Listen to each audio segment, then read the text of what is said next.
they couldn't sell a doghouse back then, trust me. I had no business in being in real estate, but thankfully it worked out.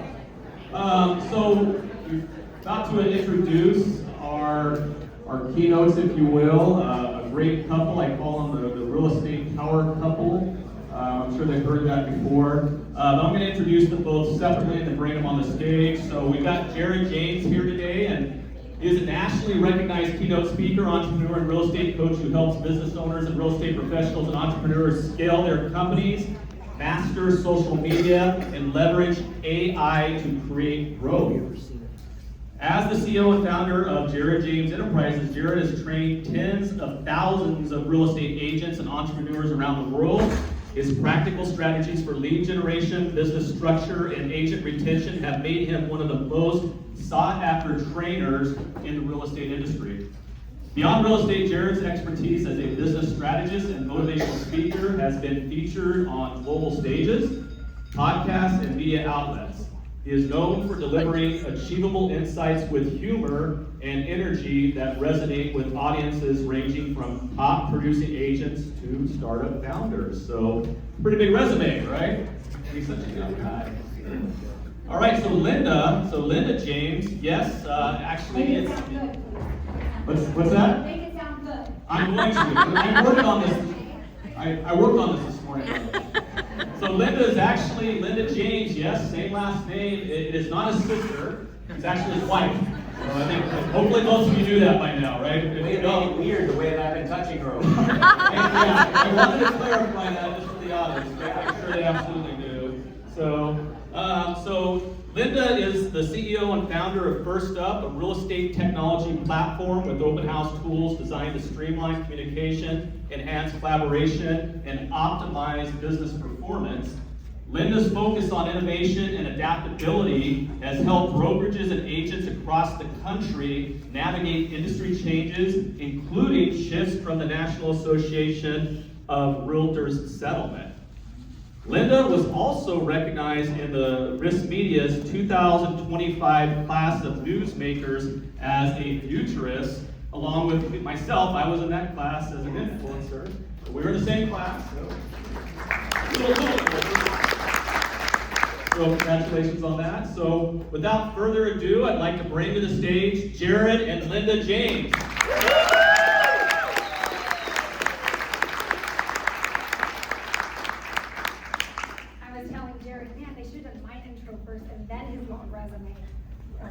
Gentlemen, I let her pick which side to be on, okay? That's man 101. What's your good side there? Okay, first of all, I'm sorry for the crackling in my voice. I promise you I'm not contagious. It's kind of weird sitting down. I'm about to walk around for 2 hours, so I will take the seat. I'm good. I'm not contagious according to ChatGPT, so we're good. Might be hallucinating though. And by the way, how many of us actually use ChatGPT like all the time? Okay, I actually named mine. Do you guys name yours? Mine is not. You're starting with this? Yes, I just want to say that. It's a sore subject, guys. She talks to Knox more than me. Knox sounds really like light-skinned, tall, good jawline. Yeah, She talks to Knox a little too much. That's all I'm saying. I'll actually say, hey, Knox, Jared says. And he'll be like, oh yeah, Jared is. I'm like, you don't have to agree to Jared. I like Knox. I just want to know what your opinions are. But anyways, I'm excited to be here. Okay, one thing I don't think was on my intro was how many of you guys actually know who I am as Linda Hergenrader or have known me just by face? Okay, so I used to be, for those that, I'm curious, how many of you guys are from the Fresno market? Okay. Visalia? Okay, good. I was actually the MLS executive for the Fresno Association of Realtors for 10 years. So I know a lot of your faces. If I read your name tags, which you guys all should have on, you guys don't, I'll know by name. And if I don't know you, that actually might be good. That means you never had an issue or violation before, so we're good, okay? But it's so cool to actually be here. Yeah.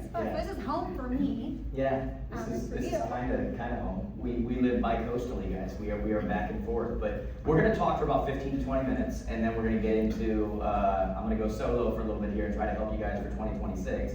But we thought it would be fun to just kind of discuss the new year. We look at things a little bit different. We kind of have a really unconventional life in many, many ways. How many of you follow one of us online? Any of you follow us? Did you guys see any of the recent stuff? Landing in the airport in the middle of the night on her birthday, flying, 3 hours away. Like, yeah, that's pretty much a Tuesday for us. Okay, but kudos to her because it's her birthday and she lands. And did you guys see that video? How many of you didn't see that video? I just want to see who's dead to me. You're dead to me. Okay. So I put up a video, and I call it my Dancing in the Rain video, where she is basically in the middle of the airport. We land, it's midnight, our flight gets diverted, we're flying back here, and we're going through Salt Lake City into Fresno. I love everything about Fresno except for the airport. Okay? It reminds me all the time. I just wish there were more directs. And we're literally descending into Salt Lake City, and then the flight pulls up, and I'm like, oh no. And then it goes and does it again. Then it starts to circle. And then I wish that captains had a little more emotion in their voice. Have you noticed everything they say? It's like, oh, I just murdered my co-captain. We're gonna have a great flight. Like everything is right here. It's like, well, we've been diverted over to Idaho. Which really means you're all going to miss your next flight. Like that's what just happened, right? And because Fresno is such a huge airport, there were a lot of options that night. And so now we're going to miss. Now you go from, we're landing, we're planning out going to the Delta Club, we're going to get food, we're going to get to now it's just all out. How are we going to get home? Like, how's this going to happen, right? So I go into mode. I've done this many, many times. This is, like I said, like a Tuesday, right? And I'm looking at Sacramento, and I'm looking at San Jose, and I'm looking at whatever. And we end up finding a flight that lands in San Jose at midnight. But of course, now the rental cars, they close at 11, right? So I call the person at the rental car center. They're like, we'll wait for you. We'll get you a car. Well, whatever. So long story short, we land on her birthday in San Jose, not Fresno. Rush over, get the car, drive 3 hours, middle of the night. And that video you saw, those of you that are still alive to me, is her walking through the airport, and she's like, well, at least we're doing it together. And she's like, and I said, God, I married the right person. And then she's like, if you did it alone, what do you think would happen? I'm like, I would call you and wake you up at 3 a.m. and have you figure everything out for me, and I probably would have a panic attack. First you said I'd be crying. I would be crying. Yeah, first you said I'd be crying. But anyway. But you know what's crazy though? Everyone, when you guys get us in a room where they see one or the other, people always ask, how do you do it? Like, how do you balance life? How many of you guys actually feel like your life is pretty balanced? Right? There's a room full of realtors. In every audience, there's two people who raise their hand no matter what. Just saw. Come on, is that true though? Everyone always says, like, how do you balance everyone, yeah. relationship? Yeah, I got into real estate, so I wanted balance. Like, those that don't know us, and there's quite a few here that might not, we're both second marriages. Yeah. We both have kids. We're bi-coastal. We have Connecticut and then Fresno. And then we travel, I travel every other week to the East Coast, and he tries to get here once a month. And we try to make it work, but is there? And then we're all over the world in between that, and yeah, it's crazy, yeah, it's crazy. So what do you say to that? When someone asks you about balance, is that even a thing? No, I mean, you guys know the answer. You guys have heard this. One of the cool things about social media and the internet is a lot of the answers that are the true answers, you guys have heard them now, because they're on your feeds when you're watching 6 hours a day. There's no such thing as balance. You didn't get into real estate to get into balance. If that's your goal, that's called cognitive dissonance. You will fail yourself every single time. You're going to fail someone. You're gonna fail your kids, you're gonna fail your spouse, you're gonna fail yourself, you're gonna fail it's impossible, right? The goal is presence. We all have to understand that when I look at this room right now, guys, I feel like Dr. X right now. You're a bunch of X-Men. That's what you are. You're a bunch of freaks. Like, you're in real estate, guys. Like, you don't make it in real estate because you're a normal person. You make it in real estate because you're a freak. Like, so why fight against that freakishness? You're a freak. Own it. It's okay, right? Like, I understand that I'm different. I understand that, like, I don't operate normal. I don't operate in a box. I would go crazy in a factory, right? Working 7 to 3. So the first step is recognizing who you are. Part of what actually makes you feel alive is dealing with the chaos. So stop disagreeing with it. Okay? Because it's a cognitive dissonance. You're always going to have disapproval for yourself if that's what you're going for. It's not possible, right? And so first off, you just recognize, look, I'm a freak. That's what it is. I'm abnormal. I'm whatever. Now, once you recognize that, now you start to look at your responsibility to everybody else, and you start to recognize presence, like how important presence is. And I can say this in front of my wife and have no kind of ifs, ands, or buts, or feel like she's not going to agree or anything else. Guys, I have an extremely busy life. Okay, I have a lot of people who rely on me. I go all over the world. We had a thing right before the fall where I was in 10 countries in 30 days and doing. But she will tell you that when we are together, this is not me, guys. This is not going on. Like she would think nothing's going on, that there's nothing, because it's presence. It's not about how long you're there, how whatever. It's when you're in that spot, what are you doing with that time? So a lot of us in this industry, we think that we're giving our kids good time, or because we're going to a basketball game, or we go on a date with our spouse. But the whole time you're talking about work, or you're staring at your phone, or this might be, I've got an offer coming in, I've got this, I've got no credit. It's presence, right? And so you learn how to actually start to be present in the things that matter to you. And what matters to you is what's in front of you. And that took me years to understand, because I'm telling you guys, I can hustle with the best of them, right? And in this industry, we have an epidemic of people who say family first, but nothing in their life equals that, right? It's like family first, and the family's sitting back going, so do we have a different definition of first? What language is this? Like, what? If this is first, I'd like to be last, right? Is that a biblical thing? First? Anyway, thank you. Good to know the Bible's popular in Brazil. Lord, I'm in Sodom right now. Anyway, so my point is, guys, balance doesn't exist. Recognize who you are. You're a bit of a freak, and that's fine. But ultimately, you've got to operate within that. You know, you've got to create leverage, no doubt about it. You hear that all the time. But most of our issues stem from us. You know, we say we want to create leverage, we want to, whatever, and then ultimately every time somebody tries to do something for us, we have a reason why they're not doing it right. Or they're not going to do it. Leverage is a powerful thing. I leverage almost every area of my life. I mean, I have a mobile dog groomer. He shows up and he has the garage code because I'm on a meeting. And he comes in and takes the dog, and somehow the dog finds its way back in the house. Okay? Like, just leverage. That's it. Be present where you are. Understand you're a freak, and understand that you operate in a certain chaos that ultimately makes you happy. That's fine. If you disagree with that, then you're going to go the rest of your life always feeling like you're at odds. And that just doesn't work. And then last thing I'll say about that, expectation. Make sure you have expectation. How many of you are married? Okay? So one guy thinking about it. Right here in front of us. This is what I love about an audience this size. I can see you, and that's the easiest question you're going to get today. But expectation, guys, expectation, If you went to a movie theater and there was a line around the block and you had to wait 8 hours to get into the movie, you'd be pissed off. If you went to the opening of Star Wars and you dressed up like an alien and you knew that this was what was going to happen and you brought a tent and you're like, now you love it because you expected to do it, right? So one of the most powerful things that you can create with the people around you is expectation. Stop making false promises. Okay? We know what our life is. We know when we're going to be doing things and when it's all expectation. Many of the people around you that are putting that pressure on you and making you feel like you're not living up to this and you're not doing that and you're disappointing this person, because of expectations. You're not creating proper expectations.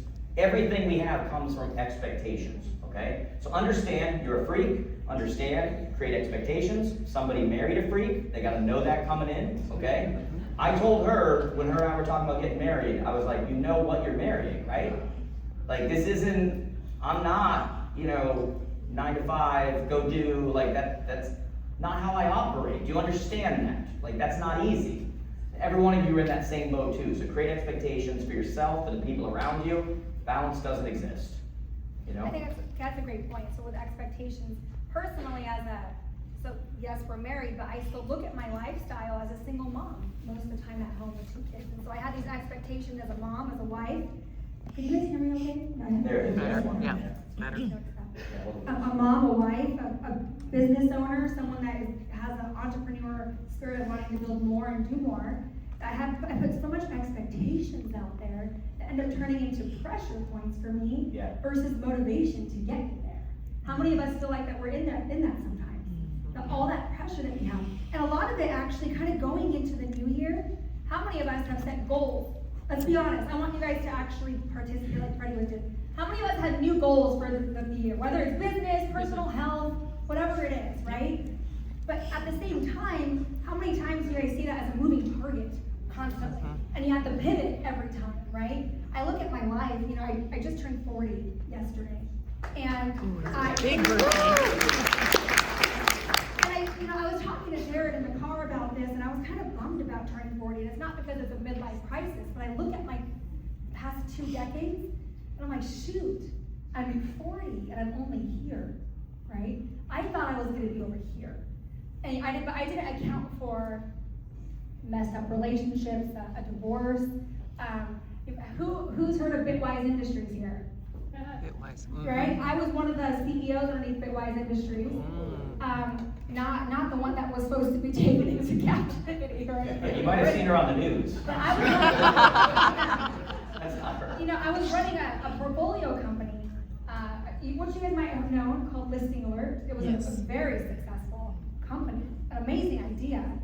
Actually founded by your own Sandra Wilkinson over here.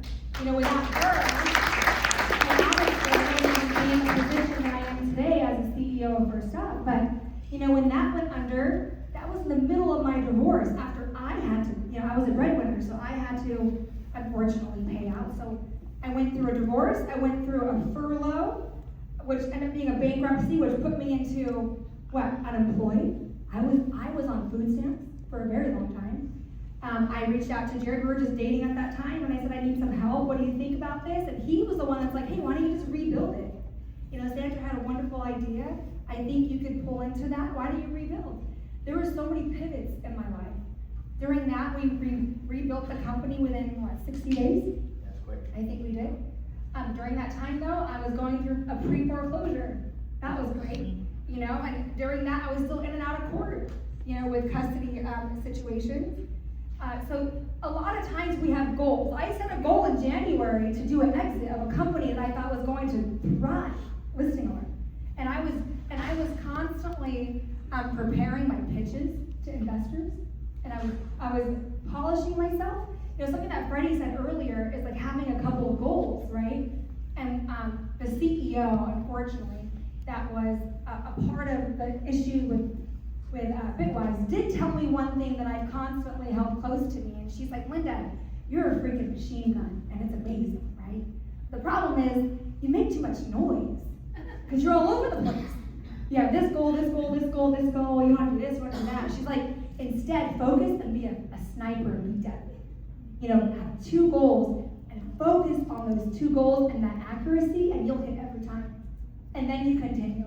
You know, and so I held on to that after things had happened and focused on focusing on our relationship and then and my family, and then focusing on, okay, what's next? I'm gonna have to pivot.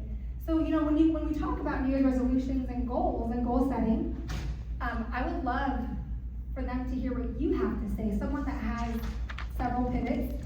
Some people call you they call you a coach. You like calling yourself a trainer. You don't actually like the term coach. Yeah, to be a coach in the industry, you have to not be able to sell houses. You know? You guys know that. No, but Everybody's a coach, couldn't sell a house, and now everybody's a coach. I don't know if you guys know that. That's how it works. Once you fail to sell a house, you become a coach.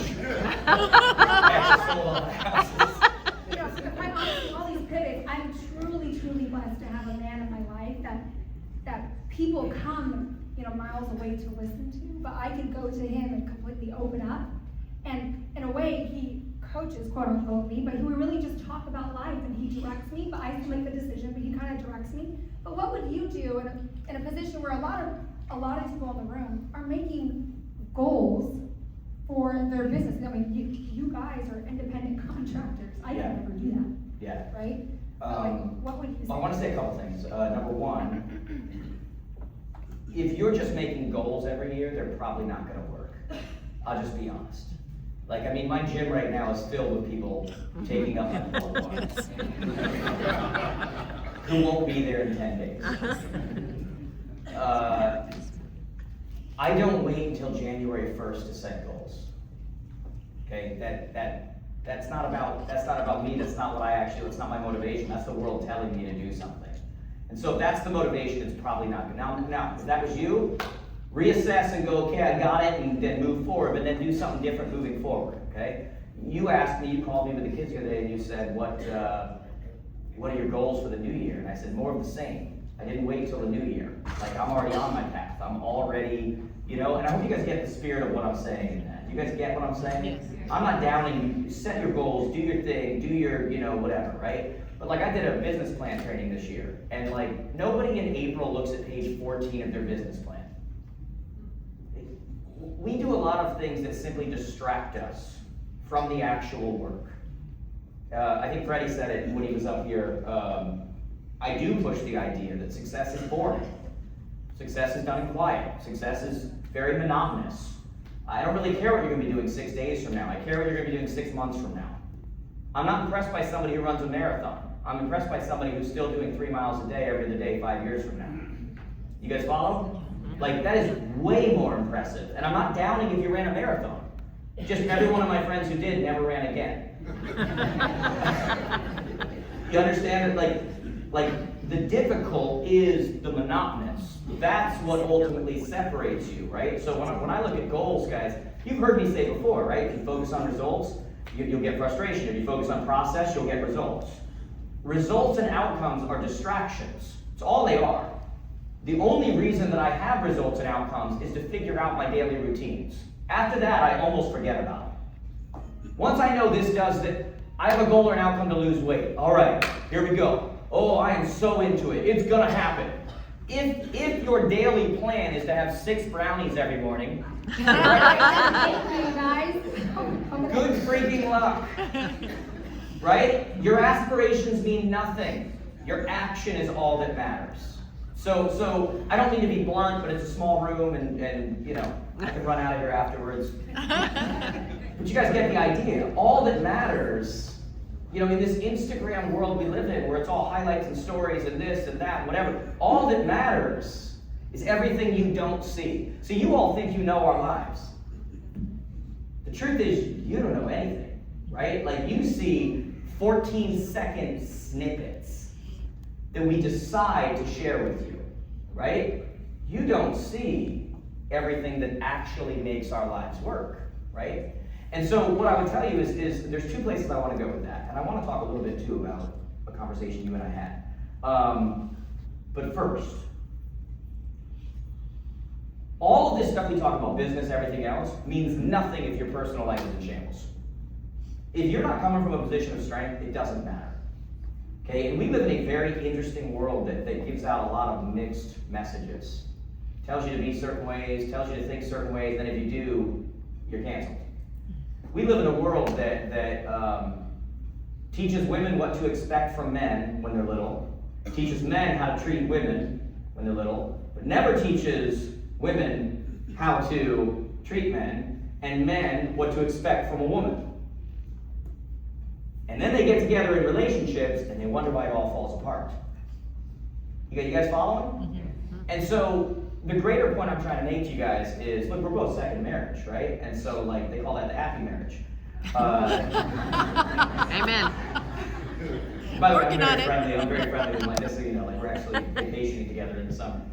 It's a true story. But my point is that all this business stuff, because I'm going to get up here and I'm going to talk business with you guys in a little bit. We're going to have fun and we're going to do the whole thing for a couple hours here, right? But just understand that none of it means anything if you are not fully laser focused in on the relationships that are closest to you. And some of you, you're in here, you're not married. That's awesome. What is the relationship to your friends? What is the relationship to your parents? What is the relationship to your kids? What is the relationship to... There are about 2 to 3 relationships in your life that make all the difference on everything else you do. You can follow every bit of business advice that I'll teach you, and if those 2 or 3 relationships are fractured, it will never work. You will not live a fulfilled life. That's it. I made a comment on one of our podcasts recently, and it was just so true. And actually, I made this comment at our last advance. And how many of you have ever set a goal and achieved it? Yeah. Good? Mm-hmm. Okay. How many of you, after you set a goal and achieved it, had another goal you set and you didn't achieve it? And then you felt like you failed, or you felt unfulfilled. True? Yeah, true. The point I'm making to you is that every single person in this room is individually making up these landmarks within our life of what's the next thing that's going to make us happy, what's the next thing that's going to make us fulfilled, what's the next thing. When the truth is, you're already in a place where you did what you said you were going to do, and fulfillment and happiness is already here. That's it. And so I said in this thing, I was doing this interview, I said, guys, look, I still set goals, I still do that stuff, but it has nothing to do with my fulfillment, my achievement, my happiness, nothing.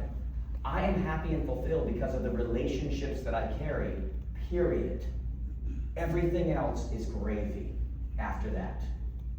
Once you get to that place, and now you go into the next set of goals, you're doing it for a different reason now. I achieve goals and I go after things in my life now because of what I believe my greater purpose is. That's what drives me. Not because I'm trying to do something personally or I'm trying to achieve fulfillment. I'm already fulfilled and happy because of her, my children, I'm good. Like it's when you get to that place, you can't lose. Like it's over, right? Now, I want to spend a minute talking about you for a second because part of our conversation was she was hitting 40, and I think a lot of you can relate to this. She felt so like she wasn't there. Like she just wasn't achieving. She just wasn't like, why am I not in this place? Why am I, go. Okay, so I grew up very, I grew up I'm a first generation immigrant here in the U.S. My parents are from Iraq. And so I grew up working very hard. So for me, it's just hard, our family, our kids, I'm one of four. So hard work for me was defined on what I saw my parents do. 2 jobs, both. Both of them, I never really saw both of them in the house any given night. One was working grave shifts or vice versa. And so when I graduated high school, I realized college really wasn't for me the first 6-7 months I was in. And I wanted to work hard, which was define what my parents did. So I worked very, very hard, and I was very independent at the age of 18. Always have been, and I loved it. I was a goal setter. My goals were very different. I would say I want that manager role, and I would work really hard to get that manager role. But what I knew at a young age was proximity mattered. So in order for me to get to that management role, I had to make sure that I was close enough in relation that I could shadow them, I could follow them, I could basically be an expertise of what they were knowing in order for me to get it. And so I did it so quickly. It was a God-given gift that was given to me, and I grew corporate ladders. And so I always looked at my success, not necessarily monetary, which it does come, but I looked at it as like titles and positions. And at a young age, I looked at my parents. I don't know. I guess I. But you were also at a young age, you were overlooked. So like yes. in her family, in that culture, the women, you're kind of overlooked. We are. And so the way that she would achieve, the way that she would be seen is achievement. We got to get these things. So in order for me to be seen, appreciated, praised, loved, I felt like I just need to continue to grow, and I will be the daughter that is the CEO, the daughter that is the manager of an AT&T store, that. So I was looking for that. And so when I hit 40, in my head, I was talking to him, I'm like, well, what am I today? Like, what do my parents, it's so funny, I'm 40 years old, and I'm like, what do my parents see me as? And to me, I was kind of bummed. It wasn't like, oh, I'm 40, I'm midlife crisis. And like 40, I'm like, I haven't done enough. Like, what am I doing now? Yeah. Like, what should I be doing next? And I'm chasing something that no one else really cares to see. But it was for me, but it was almost like in the eyes of a child. Yeah. For my parents. But you said something to me which was that stuck to me. And he's like, Linda, in my head, I needed to be here. And he's like, Linda, you're not understanding. You've surpassed that. You're beyond that. So why do you want to go back to here? And that was huge for me, because I think a lot of us can relate to like, well, I need to be here, and not actually taking for account that you're beyond that. And there's a time where you could sit back and actually breathe and say, hey, I've done well. Yeah. And whatever happens, happens from here. She had created expectations, and expectations are landmines. That's what they are. And who knows where those expectations came from? You all create expectations all the time, and you don't even realize it. They're being shaped by the people around you. All those people you go, I don't care what they think. You all care. You all got dressed today. It means you care. If you didn't care if people thought you'd show up naked, because it took time to get dressed. Right? Like, you guys following? Yeah. You care on some level, okay? Some of you more than others. Some of you need to care a little more. Maybe take a look at that outfit, don't be dressed in the dark. But she's telling me this, and I'm like, oh, expectations are landmines. That's what they are, and we all create them. We do it in relationships, we do it in everything. Like, it's like, you ever been in like a relationship with someone, and it's like, no matter what you do eventually, you step on a landmine, and now they're ticked off. You guys, if you're with someone right now, don't look at them. Like, you guys know what I mean? Like, they, you know, you either didn't set up dinner, or you didn't set it at the right place, or I wanted a 6, not 7. Well, why'd you order that for? It's just, that's insecure people. Insecure people create expectations that are ultimately landmines. It's all they are, just landmines. So she had set these expectations of what she was supposed to be at this age. Who knows where it came from? It came from all these pressures, all these things. So then she hits this age, she's beyond it. She's financially secure, she's running companies, people respect her, she's getting up on here doing whatever, and she's going, but I'm not in a board meeting right now telling brand new college graduates what they need to do on that marketing campaign. And it's like, what are you talking about?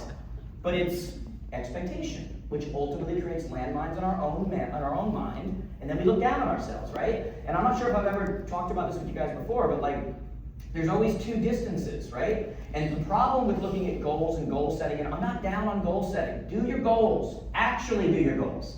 Don't just set your goals. Do your goals, right? The problem is they're always forward, right? There's two distances. Whenever you stand somewhere, there's where you are, there's a distance from where you are to where you want to go, and there's a distance from where you are and where you came from. And you know where we always focus on? Always down there. And there's nothing wrong with looking down there, because that pulls you to where you need to go. The problem with always looking down there is you're never there, which means you're never enough. You never actually have reached. It's always the next one, it's always the next one, it's always the next one, and that starts to, in your mind, starts to beat you up. You don't come from a position of strength anymore. And what a lot of people in this room need to do a little bit more of is start to turn around and look back at how far you've come. Because when you look back on how far you've come, it doesn't make sense. Like, if all of you were to look at your path, you probably wouldn't have designed it the way you did. Right? Like, when I look at all the things and all the different career moves and all the different whatever, I'm like, what is that? But then I met that person. And then they got me over there, and then and now I've got these teenage kids who, like, it's like, all right, well, you're trying to design their path, and you're going, but you can't do that because they need to go do something stupid where they're going to meet that person, and then that's going to happen, and then that's going to happen. Yep. You see what I'm saying? Yes. And so every once in a while, you got to look back and you go, hey, that didn't make sense. I didn't have the resources. I didn't have the network. I didn't have the know-how. And then when you bring yourself to here and realize you got there, you start to look forward and you go, that doesn't make sense. And I don't have the resources and I don't have the know-how, but look how I got here. And that means that I can get to where I'm going in the future as well. And so if I were to share one thing with you guys from the perspective of goals and whatever, I would just say, look, expectations are landmines. Just be careful, okay? And do a little more looking back if you're going to look forward. Because it's ultimately the fuel that's going to push that car moving forward. Does that make sense? Make sense? Give yourself some I credit. think that was great. No, Okay, now I'm gonna get on stage, because All I right, think here we it's go. Jared's turn to kind of roam around the room, but thank you guys so much. You guys have some great people that are putting on this event, and we've done this a couple times. But anyways, Jared, James, here you guys go. Enjoy. How about my wife? Happy birthday, my wife.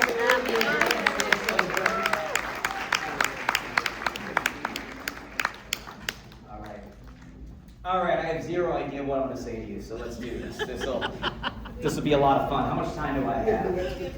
You have no expectations. During my life. That means you've been here before. He's been to one of my events before. He has no expectations. We're going to pull out Scrabble, guys. Start playing on your phone. This will be over quick. Okay, I do have a goal here. It is funny because I feel like I'm doing this, but I haven't done this in about 3 weeks. I took a little time off, okay? So this will be fun right now. But I have a lot to say, which is probably a good idea as well. Everybody in here in real estate? You guys seat fillers? You guys in real estate? Yeah? I just want to make sure you guys know I can see you, right? Like I'm looking at you, you guys are not responding. I'm right in front of you, okay? This is not an arena, so I can see you. So let's just make a commitment here that we're gonna stay in this together, okay? We're gonna comment when I ask the question, and we're all gonna get something out of it. Sound good? How many of you have no contact with me at all? Like this is the first thing, we're like, oh, they're bringing a guy in from Subway. Joke is someone better 3 years ago before he went into prison for things I don't want to talk about. Probably start using the gallery of jewelry now that I think about it. How many of you know contest again, real quick? Hands. Okay, awesome. I'll give you a 10-second. Sold a lot of real estate. At one point I was the number one in the country when I was 26 years old. That doesn't happen by accident. Got into coaching and training, again, not on purpose. Never even thought that it was a thing that you could do. Like I never even knew that was an option. Okay.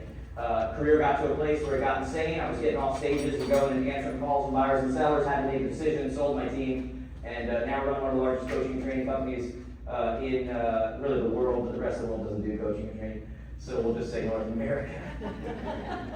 It's a true story, by the way. Everybody goes, in the world! The rest of the world doesn't do it. I know you guys don't know that, but that's the truth, okay?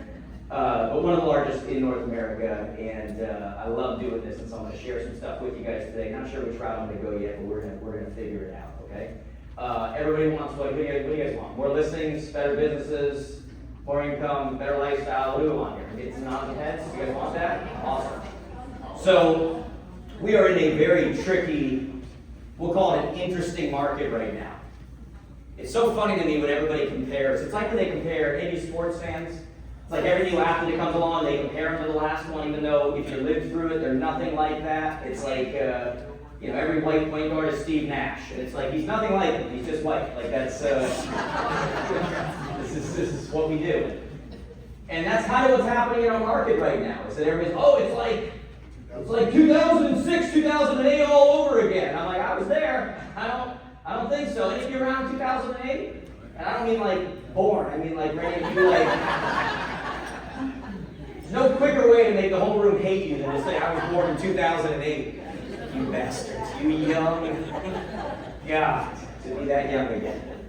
You guys around during that time? Okay. Those were guys. I was selling during that time. Those were my best years ever.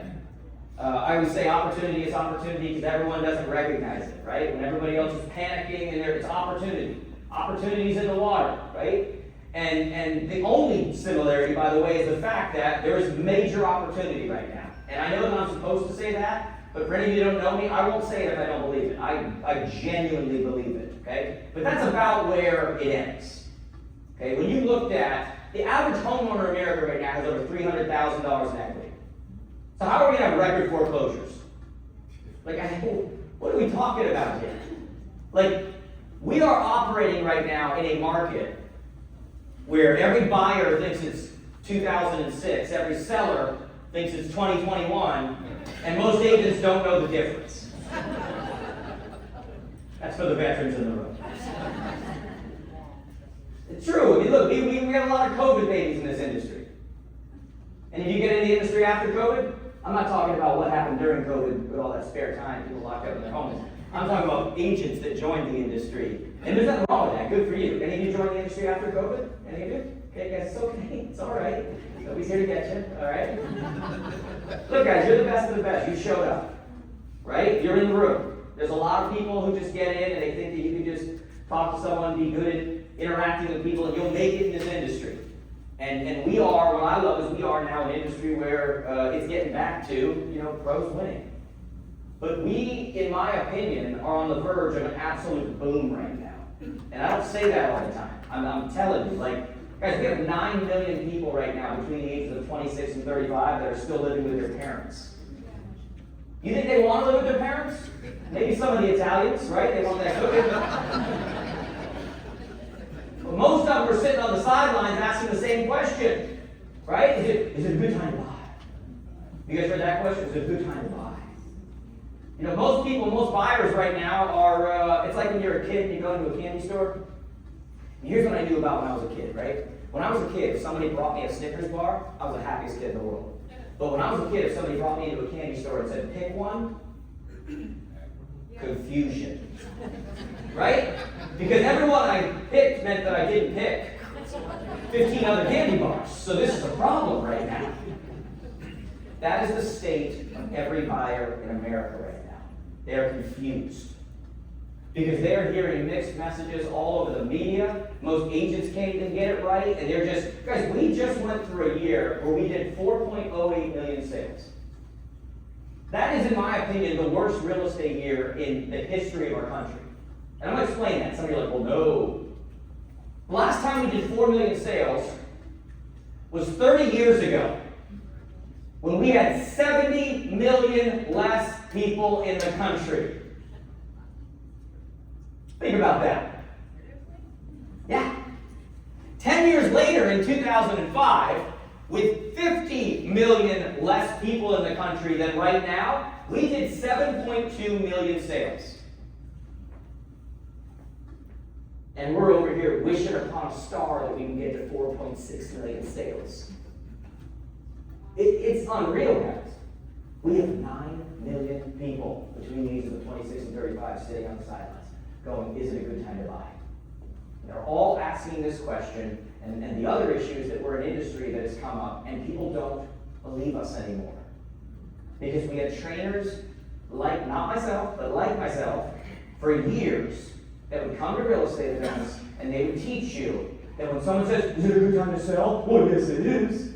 Is it a good time to buy? Well, yes, it is. Am I full of crap? Well, yes, I am. You don't believe people who just say the same thing every time, right? It's not honest. And part of that is because as an industry, we as agents, we have to get a little bit more of a grasp on the idea that our industry is eHarmony, it's not Tinder. If you don't get that,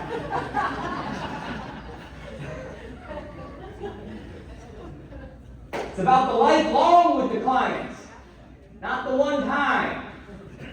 Oh, you understand it. But when you're about the one time, you'll say whatever you gotta say. Are you married? Nope. That was Tinder.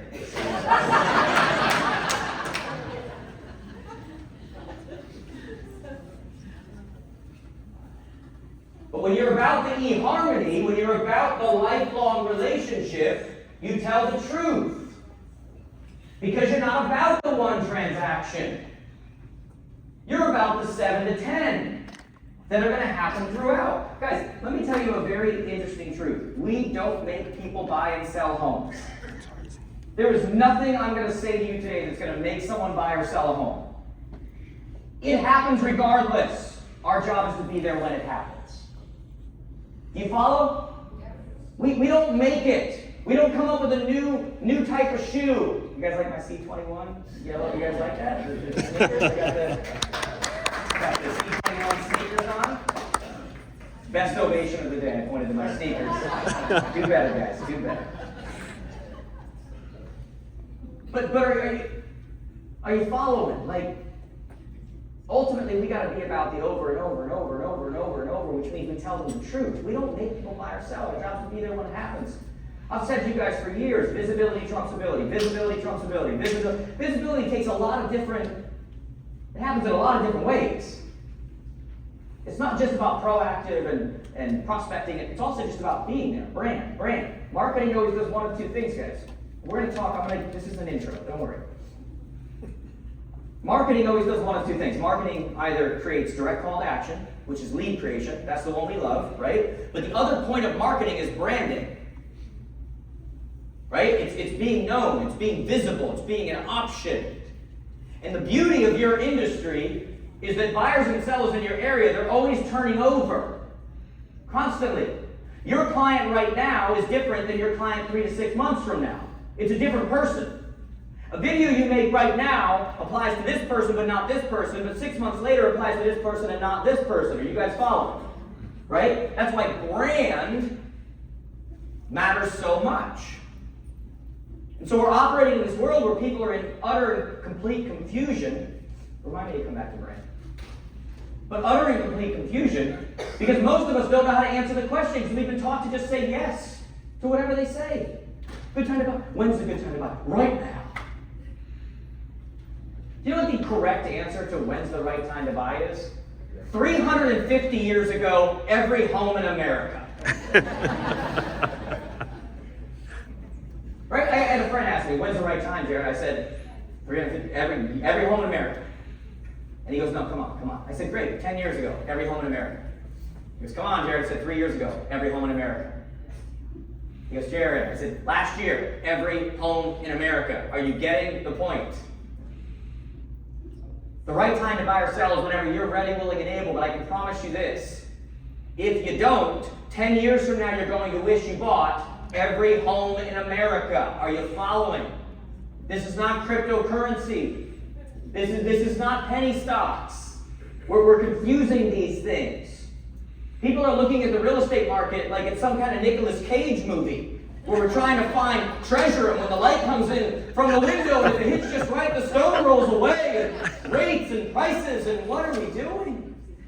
What are we doing? The right time is whenever you're ready, willing, and able, and I promise you, once you're able, if you don't, you'll wish you bought every home in America 10 years from now. It's not a treasure hunt. You're talking about a home. You're talking about the place you're going to live, you're going to raise kids, you're going to make lines on the wall, you're going to do, what are we talking about? Whenever you're ready, willing, and able. I did a video a few, I'm so bad with times. It was 2 days ago. I don't know if you guys saw, rates ended 2025 on their lowest level in 15 months. Okay? Now, every one of you should have done a video on that. Don't lose eye contact. If you're not updating the market, who is? They're listening to some newscaster reading from a teleprompter with no pants on. They don't know what they're doing. You've got to update the market. And I said in that video, I'm like, here's the best advice you're going to hear. Rates are at the lowest level in 15 months. Here's the advice. You ready? It doesn't matter. 6.13, 6.04, 6.21, whatever. Guys, we're kind of where we're going to be. For those of you in this room that are like, I want rates to go lower. No, you don't. The only way rates go back to that, remember that 2.875? You guys remember that? Okay, guys, there's 2 ways that our rates go to 2.875. You ready? One is a pandemic and one is a war. That's the only time that happens. You understand? I don't know about you, I'm not walking around with a mask over my face anymore. I'm done with it. Even for a 2.875 rate. Not happening. You understand? Part of the reason we are in the crap show we're in right now, with all of the sellers who don't want to move because they can't match the rate they come from, is because rates were too low. And you all loved it, and you ate it up like sugar to a baby. And you didn't like that. Is it not true?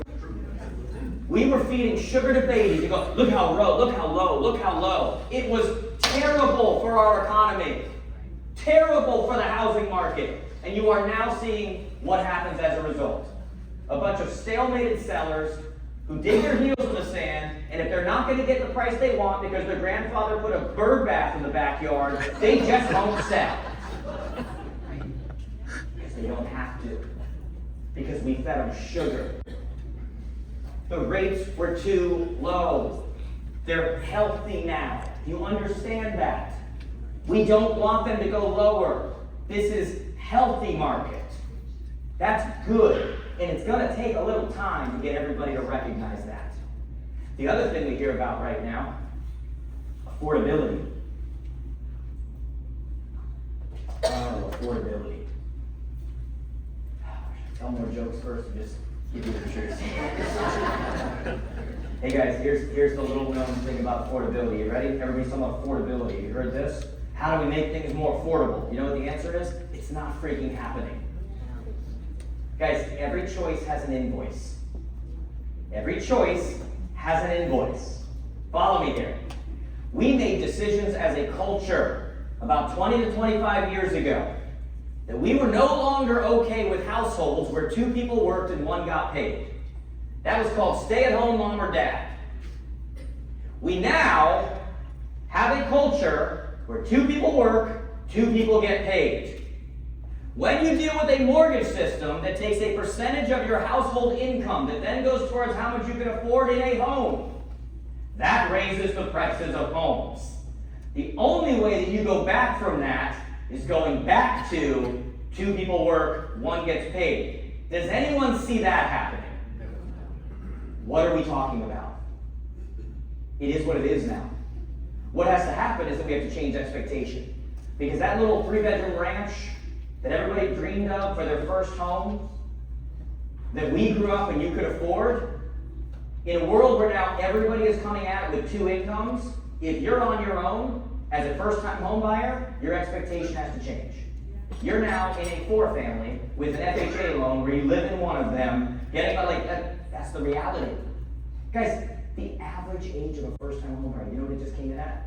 First-time home buyer, guys. We're talking newly 40. It's in the 40s. Holy, it used to be in the 20s, guys. Like, that's what happens. Every choice has an... We are paying the price right now for bad decisions the last 10 to 15 years. I'm sorry, don't worry guys, it's gonna get better. I know you came here to feel good, it's coming. You're like, what am I doing here? Some of you are applying at Kmart right now, you're like, I'm getting out of here. So I'm deed open on someone's phone. Oh my God. It's the reality, guys, can we deal with reality? I mean, part of my problem in this world is I see it so clearly. I wish I could live in the world of what so many of you live in, where you just believe everything is being told to you. Okay. You know, they're like, yeah, watch the news. That's where you get the truth. That's, yeah. Rather watch a reality show about real estate. Get more. At least you have some nice car and fake boobs than that. Then again, you do get one of those on the news, now that I think about it. And you're not driving. You know what I mean? The last place they're still allowed to discriminate. Back off, Jerry. So guys, there are realities of the market right now, okay? But there are opportunities in the market. Okay? When I say to you, and I'm going to keep saying it, 7.2 million sales 20 years ago, 50 million less people. Okay, there is a boom waiting. There are people. The more that this market starts to realize that these rates are now normal, they're going to start to get off the fence. Okay, like they're going, it's like, okay, well I guess this is what it is. I did another video the other day and I said, hey guys, all of you waited in 2023, how'd that turn out? You waited in 2024, how'd that turn out? You waited in 2025, how'd that turn out? Maybe you should get off the fence in 2026. It's not working. Like at some point, it's not working. Okay? And so I made a statement earlier and I said, hey, our job, we don't make people buy or sell. It's not what we do. Nobody's holding a gun to someone's head. Buy the house. Nobody's doing that. It's going to happen regardless. There's never a lack of sales. There's a lack of sales with your name on them. You guys follow? There's plenty of sales. For those of you that had a bad year last year, plenty of sales happened, just not with your name on them. So the question you have to start to ask yourself is, how do I get in the way of those sales? Because we are operating right now in it's an interesting time, but it is, do you know that we just had, I don't know if you guys saw this, it came out last month, record number of people used a realtor. You guys should not look as confused as you do when I say that. I shouldn't be educating you on this. How did you guys not see this? 91%. By the way, lowest level of for sale by owners in the history of our country. Did you guys see that? We just came off the second lowest in the history 2 years ago. Last year it went to the lowest number, FSBO, for sale by owner, fastest and shortest business opportunity. You guys know what I'm talking about? Right? Lowest in history. Highest After all of the lawsuit and data available to everyone, and all these companies, and now you have to have conversations, everybody's got to sign everything, take a lock of hair, like everything you got to do to buy a home today. 91% of consumers chose to use a realtor when buying or selling a home. Did you guys not know that?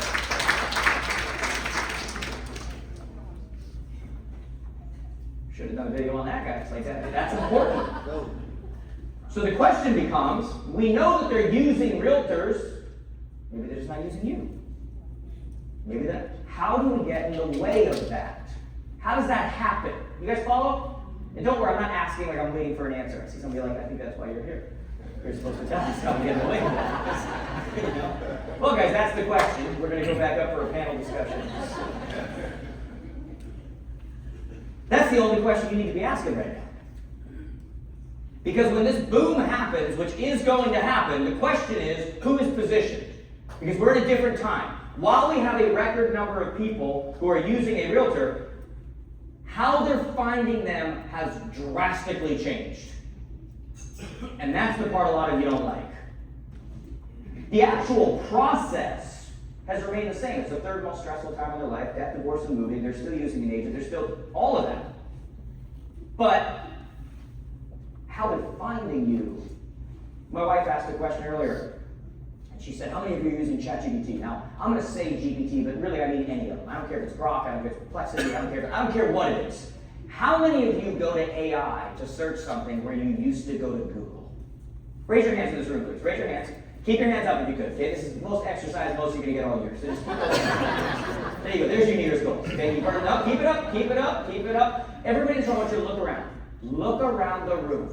If you don't have your hand raised right now, I want you to look around the room. Okay? Those are all the people who used to use Google that now use some AI platform. Do you think maybe with what you just saw, with the average age of our industry, which is not young, this room is even raising their hands. Do you think you might want to pay attention to that? If you're on the other end of where consumers are finding their info? Now let's go one step further. By the way, you know who's crapping their pants right now? Google. Google's crapping their pants right now. I thought that they were unstoppable, never fall, never. ChatGPT on itself reached 1 billion searches 5.5 times faster than Google ever did. That's just GPT. Now here's the thing you all need to be paying attention to right now. This is why this matters, and I'm not going to go super deep on this because I'm here to teach you, not to confuse you. Okay? So I'm going to do this in the way that's going to be the most helpful and practical for you in the short amount of time I have. Okay? 82% of all consumers now go first to an AI platform like GPT or one of these places first when looking for market data and who to use as a realtor. I'm going to repeat that. 82%. You guys think that's high? That's a lot of freaking people. By the way, do you think in the coming years that's going to go up or down? It's only going one direction, guys. It's only going one direction. People are going to keep using an agent, but how they're finding you is changing right now. So the real question is, if I were to go into one of those platforms right now and ask it who it recommends in this area, would your name come up?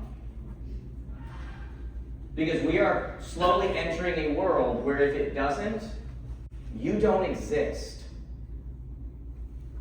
You know all that, well, I got my book of business, guys, we are in the economy of convenience. People do what's convenient. They don't search you out. You know, Freddie used the stat earlier, he talked about, I think it was 82%, 16%. The current data is 89% of people say that they will use you again, 11% actually do. They will not search you out. You think you're their best friend, you're their whatever, guys, economy of convenience. They do what's convenient for them. Why are personal referrals so popular and why do they work so well? Because they're convenient. When you go into an area and you need a painter, are there not hundreds of painters as options? But you don't know who does good pricing. You don't know who just got out of prison. You don't know who's going to rob you. You don't know who's going to show up on time. You don't know you don't know. So when someone comes to you and goes, hey, use Pete, he's amazing. You go, thank God. Got my guy. Why? Comfort, convenience, it's the same mental strategy. So what happens is we make this disconnect between our personal psyche and then the technology. What you don't realize is your personal psyche is what makes tech work. The ones that work, it's because they're leveraging your personal psyche. It's the same thing. So when I say, hey, great, book a business, I do, awesome, I take care of my people love me, economy of convenience. They will do what's convenient for them. And so you have to start to ask the question, would you be recommended? Well, let's find out. We're in a small room. Why don't we just find out? By the way, I named mine GPT, Alfred. Unlike my wife, I did not pick a name from the opposite sex. That sounds attractive. I honored my wife and I used a male name. And I used Batman's assistant because Alfred's job was to give Batman the tools he needed to appear superhuman even though he wasn't, and I need this to do the same for me, so I named him Alfred. Hey Alfred, I am in front of another real estate audience. I know it's been a few weeks, and I would like to demonstrate to them exactly how this works. So could you do me a favor and let me know who you and all of your AI buddies would be more likely to recommend if I was a buyer or seller in Visalia, California? Who are the top 3 you would recommend and why? Well, let's see what it says, shall we? Okay, here we go, I got them. That's where you're going with your branding. Okay, it ain't you. So let's go one step further. Unless you guys try to guess, it ain't you. So Alfred, could you do me a favor and list for me the top 5 reasons exactly why you recommended those 3 agents? By the way, guys, anything I'm doing here you can't do? Anything I'm doing you can't do? Okay. Here we go. Told me exactly why. It's literally exactly why. Alfred, one more thing. Act like I am an agent in this audience right now. Can you tell me the top 5 things that are practical and easy to implement that I need to do right now across my online presence that would make it way more likely for you and all of your AI buddies to recommend me moving forward above and beyond those 3 agents you recommended? Please make it practical and simple. And now it's going to do it. Can any of you not do that? Guys, 82% of all people are going on here and asking who they should use. It doesn't matter how good you are at your job, it doesn't matter how much you love your clients, it doesn't matter how many systems, it doesn't matter what company you work at, it doesn't matter you don't get to do your job if they don't recommend you. Your visibility trumps ability. So we love to think of visibility as, oh, your content. It is your content. We love to think of visibility as all these other things. That's visibility, right there. How many years have I come here in a row and said to you guys, the quickest way to underperform on your potential is to get romantic about how you got here? How many years have I said that? Does that not apply right now? Well, I didn't learn AI when I was here. Nobody did. Nobody did. We're all learning it right now. But there is an opportunity right now to plant your flag in the ground. These systems right now are deciding who to recommend. And they have very specific reasons why they recommend people. And the majority of you in this room aren't even asking. It will tell you. You need to do this. Look, there are some very simple, I hope I have this slide. I don't know if I do or not. This is either about to go really well or we're going to move on like it never happened. All right, it's there. Okay. We did it. I'm going to, just like I do every year, guys, I'm going to give you these slides, okay? There are, first off, what I did when I was talking to it. Can any of you not do that? I did that on the spot. Hey, what do I specifically, I'm going to give you guys the slides. I see you all taking pictures. There's nothing you can do that's going to keep me from giving you the slides. I didn't have a specific, like, it has to be this exact wording. I just talked to it like a person. I said, hey, you recommended those 3 and not me. What are the top things I need to do that are practical and easy? I'm not very tech savvy that I specifically can do so that in the future, you and all your AI buddies recommend me over them. I'm just talking to it. It will tell you what to do. If you're in this room right now and you want to keep selling houses in the future, see, this whole, we are focused on the wrong thing. Right now, when you hear AI, right? You've heard the letters AI in the last year, right? Anybody? Right? It's robots taking over the world. It's that you're going to get eliminated. All this other, it's a distraction. What actually matters in our industry right now is this stuff. This is how consumers are actually using it in regards to you. Now, are there efficiency points and all that? Sure. We did a whole 6-week thing in our academy just on using AI. Like most of it was on this. Because this is what matters. If you don't show up, you don't exist.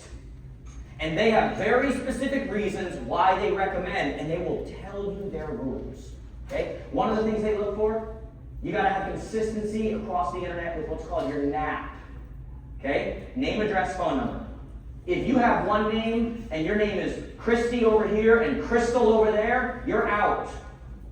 If you're marketing your team over here and your name over here, you're out. They want consistency. They want to know that you are who you say you are. Okay? Now, some of this stuff you guys are not going to understand, but there's now what's called on websites an AI authority page. And an AI authority page, you know how you find out what goes on your AI authority page? You go ask GPT what goes on my AI authority page. Could you please write it for me in a way that I can copy and paste it and put it on my site? Boy, that was difficult. Do you realize how, like, hey, I just went to a Jared James seminar. He says I need an AI authority page. These are the areas I serve. Can you write one for me with exactly everything that you would want on a page that will make it more likely for you to recommend me and do it in a way that I can just copy and paste it and add it on there? Oh my God, that was difficult. 99% of you won't do a thing I'm talking about right now. For the rest of you, opportunity. You have an opportunity right now. And we're all starting from zero. There's an opportunity to plant your flag in the ground right now. They want 5 to 10 blogs on the niches that you cover. You know, luxury, waterfront, whatever it is. And here's what I'm going to write, ready? I'm going to say, hey Alfred, based on searches on Google and AI platforms in the last 30 days, what are the main niches I should be covering in my area based on the actual searches the last 30 days? Here they are, awesome.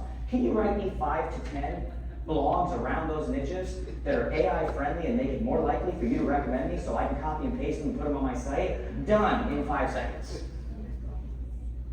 You guys follow me? Now look, I know this isn't the rah-rah stuff and it's not funny, it's not what, this is what you need to be focused on right now. This is like the greatest thing I can give you right now. This is what matters right now. You want to work with customers? Yeah, they're not going to care about your AI authority page, your blog. But if you want to work with them, this is how you get recommended. This is how they say, go talk to this person. And you appear like you are the person in the area. By the way, where's brokers? Oh, guys, brokers in the area. Something you can do for everybody in here. What AI really looks for is they like top 3s, they like that kind of stuff. And so someone in the office, have AI do it. Every week or month, do for each area. Top 3 agents in Visalia. Top 3 agents sales volume in Blend. Top 3 agents number of trends. Do them as top 3. Have AI write them. Have a separate page on your site and do it every single week. They will start to read, because you're a verified site, your top 3 blogs, and they'll start recommending just your people. Because that's what they look for. We did this with a client of mine out of Ohio.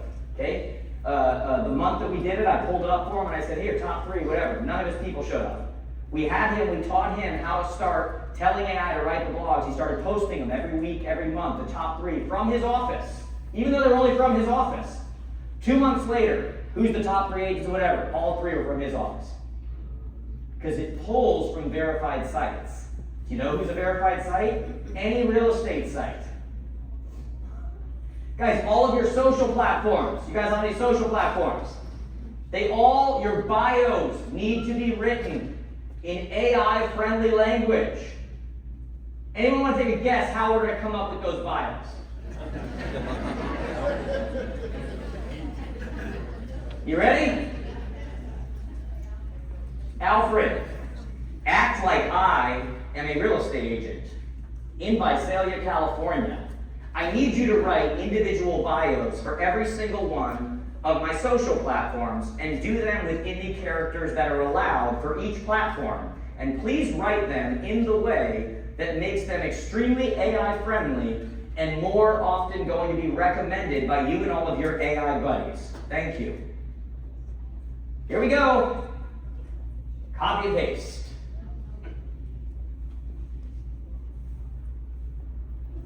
How many of you have done this already? I'm just curious. Get some hands. Love it. You're all like, shut up. Shut up. Here it is, guys. Here's Instagram, here's X, here's Facebook Business, Facebook Personal, here's LinkedIn, here's all. In the characters, exactly as it should be written, makes it more AI friendly. How many of you know when you leave, you need to go and do that? And then guys, look, copy and paste, copy and paste, copy and paste. God, it's so simple. Okay? It's a little bit of work, but it's worth it. Right? Okay? This is, if you want to be, this is marketing now. In the world we live in. This is marketing now. Okay? Now, do other things matter? Yeah. Does brand still matter? Because brand's the only thing that lasts. So I said to you a little bit ago, I said, you have an opportunity right now to plant your flag. Let me go back to being a downer.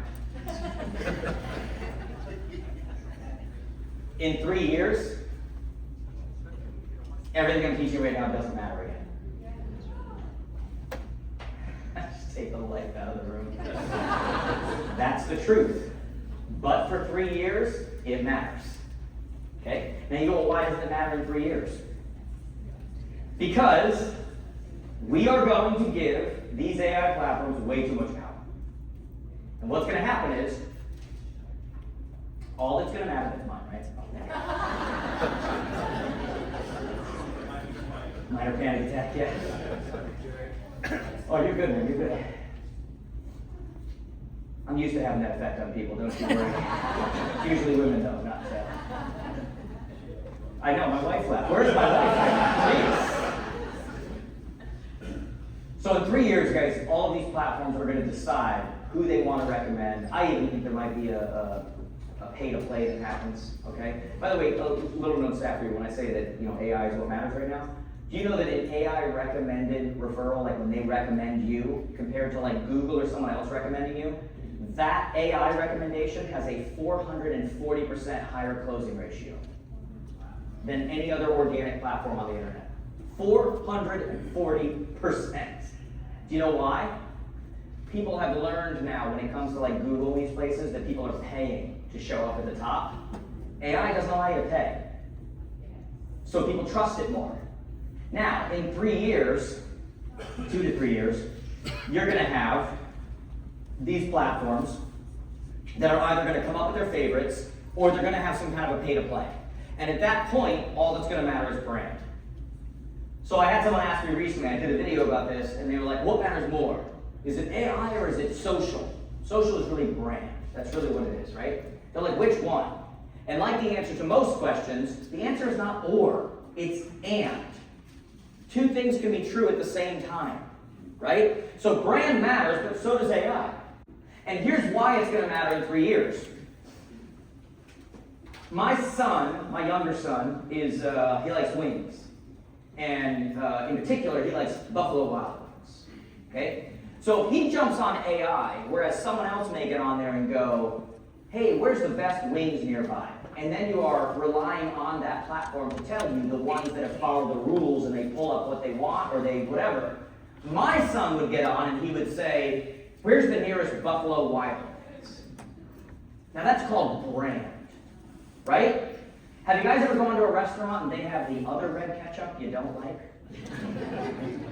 You ever gone in, you want a Coke, and they go, it's Pepsi, it's the same thing. You go, no, it's not. No, it's not.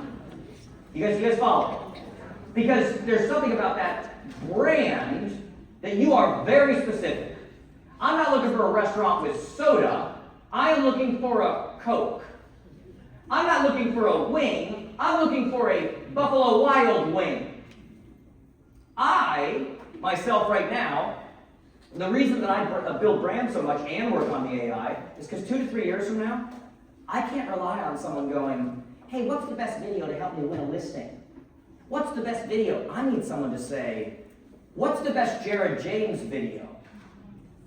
You guys following? You have an opportunity right now because agents are not thinking like this. Because in 2 to 3 years, all that's going to matter is brand. And if you don't believe that, then you're relying on the platform to choose you out of thousands and thousands of people to be one of the 2 or 3. And that is what we call you're screwed. Are you following? So which one matters? They both matter. You need to be doing, guys, we did a I'll put this in the training I gave you guys, okay? We did a free training on like AI and how to get searchable and all that stuff. I'll put it in the thing that I send you guys so you guys can watch it for free. Because I know some of you right now are like, that sounds great. I have no idea what that is. Would that be helpful? Put something in there, you can fast forward, rewind. The rest of you can just delete the email and, go on with your business. But you get the point, okay? So I'll put that training in there for you, okay? So yes, AI matters. Yes, they have a much higher closing ratio. Yes, you need to be recommended, right? And yes, brand matters. Yes, a lot of you thought when this came out, oh, thank God I don't have to shoot videos anymore. No. I hate shooting as much as you do. But here's the good news. It's easier than ever. The easiest thing to do today if you want to be relevant from a brand perspective, from a content perspective in your area, the easiest thing to do is just go and culture hack. Have you seen those little green screens I do with a little thing in the back? Okay, if you don't know how to do a green screen, jump on this new startup, write this down. It's YOUTUBE.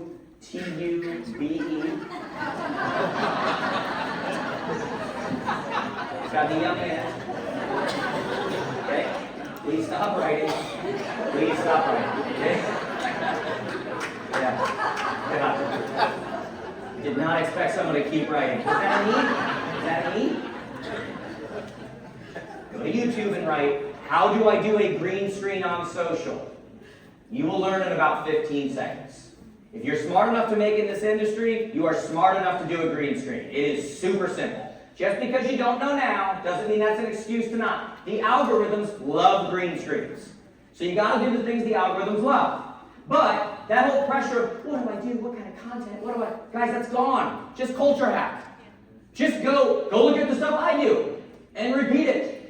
Go on realestatenews.com. Go on nowbam.com. Go on rizmedia.com. Go on whatever, cnbc.com. Go on a million different sites and look for something real estate related and then talk about it in your area. Go on and find out about a pothole in your area that's not being filled and talk about it. It will go viral. Watch. Like, I can't believe it. You don't believe me? Watch. People love that stuff. They eat that stuff up. And so the pressure of you, don't miss, guys, put it together. What did I say in the beginning? The beauty of your market is that it's constantly turning over, right? And so when you do stuff and you're talking about the rates, or you're talking about it's a good time to buy, or you're talking about whatever your thing happens to be, whatever the latest thing that comes out, and you just give your opinion on it, many people are going to watch it from your area because that's how the algorithms work.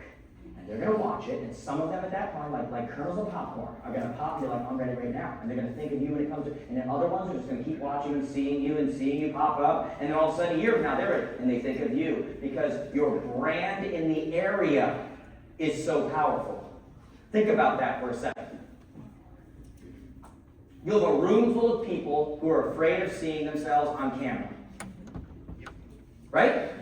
So your opportunity is to be on camera. Look at that. I said this to you guys last year. No one in this room hates being on camera more than me. Hate it. I'm a hermit crab. I like to be alone. You know how often my wife says, "Babe, we should shoot a video. Hey, I'll do it while we're doing it." Hey, babe, I'm like, All of a sudden, I'm Norm Macdonald, A lot of comedy fans in this room, I can tell. Good Lord. That's actually a good example. Norm Macdonald died last year. You guys don't even remember. You're worried about you being on video. Prince died. People forgot the next day. You're not that important. Just get on video. If Prince can die and you all don't even remember the next day, just get on video. Brand. They won't even remember what you say. They just remember that when it comes to the market, when it comes to real estate, when it comes to, oh, that guy. Oh, her. Oh. You guys following? So yes, you need brand. Yes, you need AI. Those are marketing today. Remember the old days of Sunday paper? Gotta have it in, you gotta whatever they get. Remember that? This is marketing now. It changed. You guys need to make that shift in your head. This is marketing. This is the old real estate magazines. This is the billboard. You guys remember the billboards? You guys remember those? You all, not you all. One of you had it.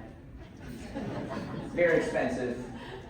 You never questioned the ROI because the first time you went to a party, someone said, "Saw you on the billboard." You go, "Worth it."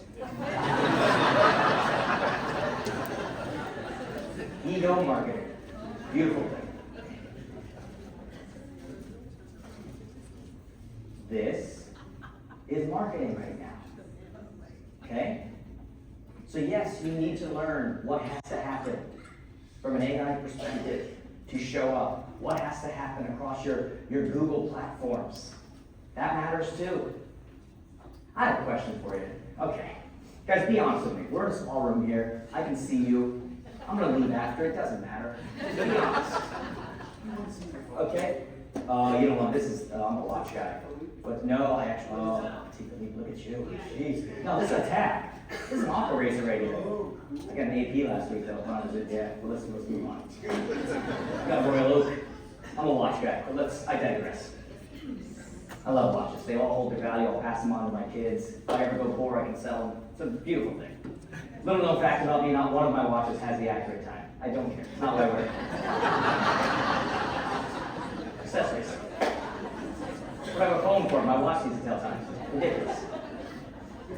Where was it? AP. I got a good one. I got one you're not allowed to buy either. Yeah, but anyway, I'm going to digress again. This guy's going to distract me because we're going to start talking watches.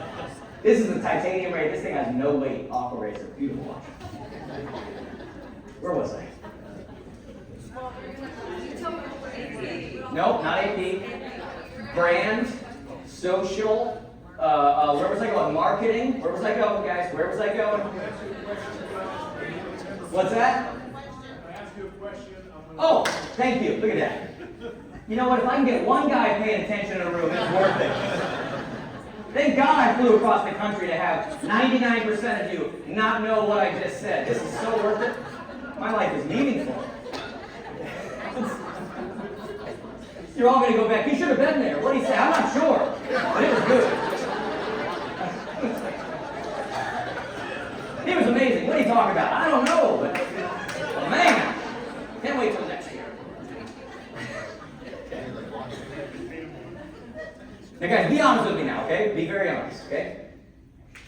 How many of you right now are active with and have claimed your Google business profile? Okay? How many of you have not? Okay, do you know what what is the largest real estate search portal in the country? Oh, look at this. Look at this. You got some confusion in the air. It's Google. It's Google. Google's the largest search port. I'm not going to get into all the recent news about them getting in the real, all that. Yeah. There's some stuff going on, okay? But we don't have time for that. Google is the largest real estate portal, the largest real estate search portal in the country. Now, do you know what they look for when they recommend people? NAP. You know that Google business profile? Okay, how often do you guys update your Google business profile? I'm just curious. Weekly with Bob. What's he even talking about? They just changed the name of it. Do you know, this is good news right now. Don't worry guys, we're in this together. You all suck at this, so let's just get better. We're just one big room of suck right now, okay? We'll figure this out. The largest real estate portal in the world. What it looks for when recommending in your area, who is going to be recommended as an agent. The number one thing it looks for, by the way, before it goes to its paid ads and all that kind of stuff, it looks at your Google business profile. And it's like, who's the most updated agent who knows the most about the area? Do you know how it determines who knows the most about the area? Did you know that your Google business profile is supposed to be used like a social platform?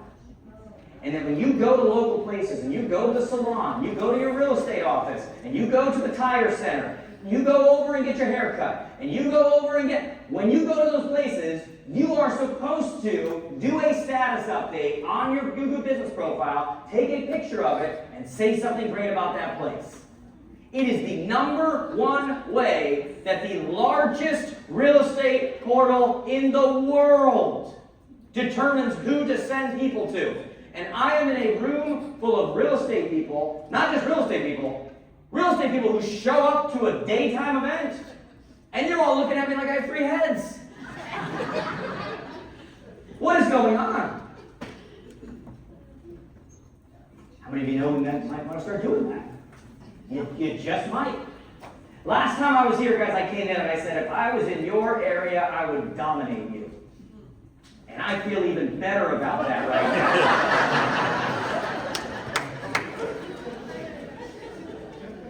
Say anything with a smile, everybody's good. It's all good. So while I dominate you, you're laughing. Some of you in this room need to wake the frig up, look around and go, look at the opportunity. Because people are still using agents, but how they're using them, how they're finding them is changing. And while everyone's going on, you're all going on your phones. So are your consumers. And that's how they're finding you now. And you are not putting yourself in a position to be findable. I'm going to make a statement, and it's really important. And it's not good for me, by the way. I gotta make sure I save time for Q&A. We are going to do Q&A, by the way, so have some questions ready so we don't have that 40 seconds of awkward. Nobody has a question, then everybody has a question. 2026 is no longer the year of who's most followed. It's the year of who's most findable. That's it. Like, if you hear nothing else I say today, that is not good for me, by the way. 2026 is not the year of who's most followed anymore. It's who's most findable. There was a day, guys, I had a lot of followers online. I could just post any bullcrap, anything. Ton of views. I feel like the sign fell down. Ton of views. Now, I haven't looked at this, but here we go live, ready?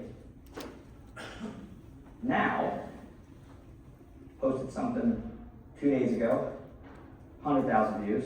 Same day, 5,500 views. Same day, 21,000 views.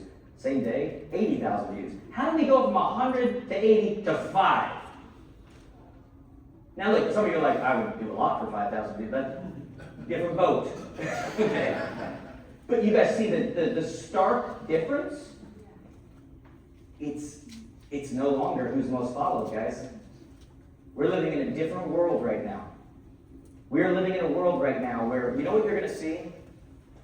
Okay, we're no longer doesn't matter who's most followed, who's most findable.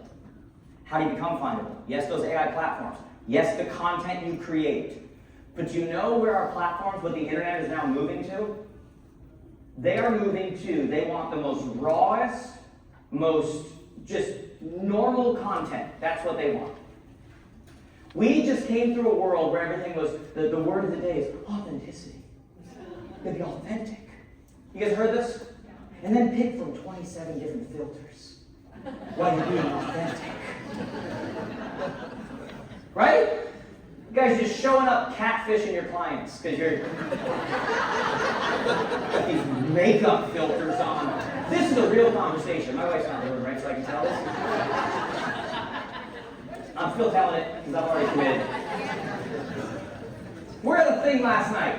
We're at a dinner celebrating my wife's birthday. And her and another girl who's there, one of our friends is there.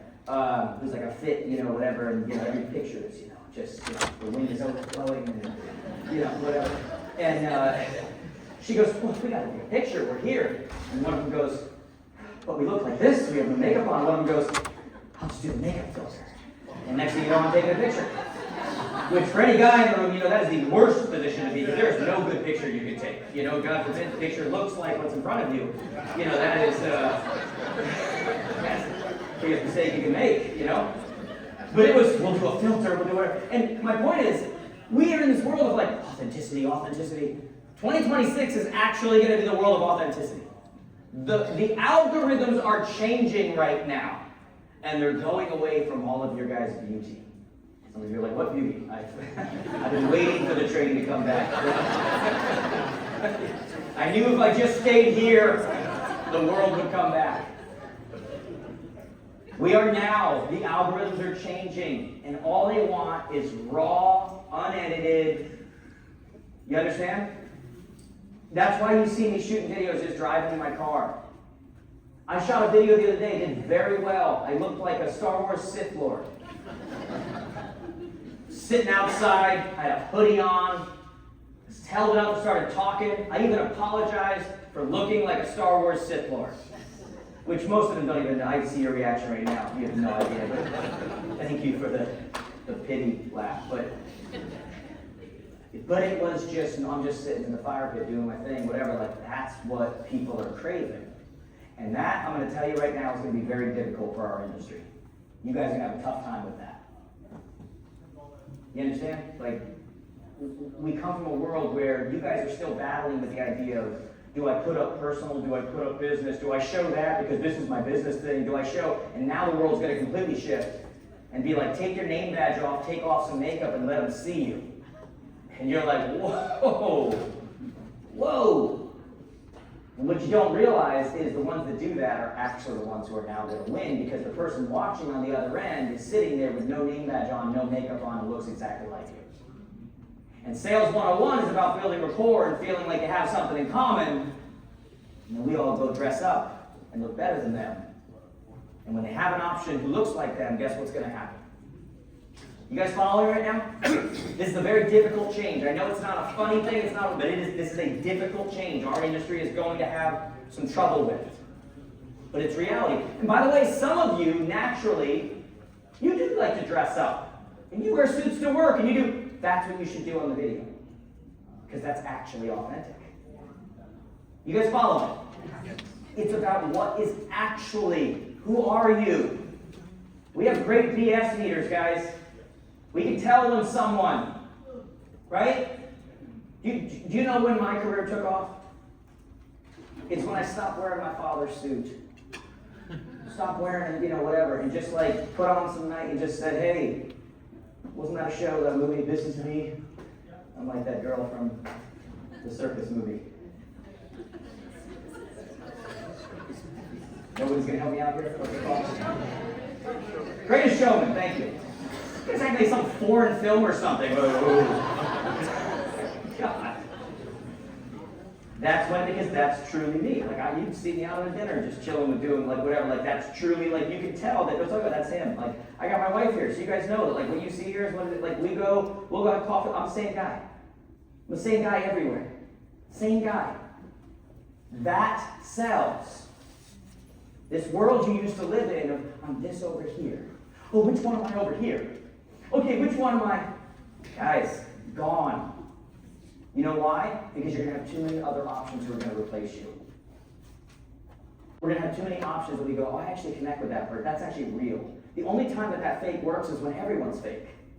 But the more that the world's becoming real, and they're getting used to, now they have options. And so a lot of you, that's a little uncomfortable. For some of you, that's the best thing that could ever happen. A lot of you struggle with content and video and being in front because you're going into some It's like you talk like this, and then all of a sudden that red light goes, you go, hello everybody, how are you today? It's like, what the hell is going on right now? Some of the best videos are the ones that people don't know how to clip, and you see them right before they go, and they're like, okay, hello everybody, and they go into, like you saw the 2 seconds before. You guys know what I'm talking about? Those are the best, because you're like, oh, that's, what the heck is that? Right?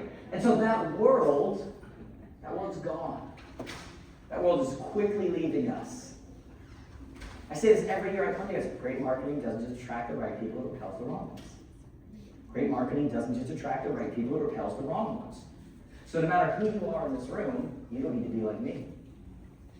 You need to be like you. Because there's a group of people in your marketplace who, if given options, don't want to work with me. They want to work with you. But they don't know you exist because you act like someone else. You guys follow? Yeah. You're like, well, I'm of a certain age. Well, so are buyers. So are certain sellers. Well, I have an accent. I wish I did. I'd fake it if I could. Like all of this stuff, guys, like they're all, great marketing doesn't just attract the right people, it repels the wrong ones. We live in an algorithmic world, and we talk about these algorithms like they're a bad thing, but there are some major pluses, which is they know how to narrow in and find the person. Because they want the people on their platform to have a great experience. So how do they do that? They deliver content that those people want to see. So when you are very authentically exactly who you are, that algorithm goes, let's show that to exactly who's just like them. That's very difficult to do when you're acting. You guys follow? So that is a beautiful thing for everybody in this room. Now, let me shift in the small amount of time I have left. This does not mean that we ignore many of the things that have made us successful for many years. You know, we've got people in this room, all over this room, that are in our academy, and you know that I teach a lot of what we call the old school, right? It's not about old school, it's what works. When we say visibility trumps ability, yeah, that can be content, that can be technical, that can be a video, that can be a letter, that can be a phone call, that can be like if you're in this room, at the end of the day, the thing that actually creates transactions is conversations. You can't control, I'm going to do this many closings. What did I say before? I said outcomes. I said they're a distraction. They're focus on results, you'll get frustration. Focus on process, you'll get results. The only reason you focus on an outcome is so it gives you the steps in order to get to that. Once you know the steps, forget the outcome. Just follow the steps. Once you plug into a navigation system where you're going, you don't look at that location again. If you did, you'd run into a wall. I don't know if you guys are getting this. When I drove here, I plugged in the address for whatever the hell the name of this hotel is. I'm really trying to remember right now, but Wyndham. That's how many times I looked at that name. Once I plugged in that name, all that mattered was take a right here, take a left here, go 17. The next time that I saw that name was when what? Why are your goals any different? Stop looking at your goals. Figure out steps and get to walking. That's it. Everything else is a distraction. Now, I said I did a training earlier this year, and I talked about when we go into 2026, we overcomplicate things. Great leaders, great teachers, they're great simplifiers. You guys don't need 15 things to do, right? You need 2 or 3 things that you're still going to be doing 8 months from now. It doesn't mean those other things aren't great. It doesn't mean that they're not right.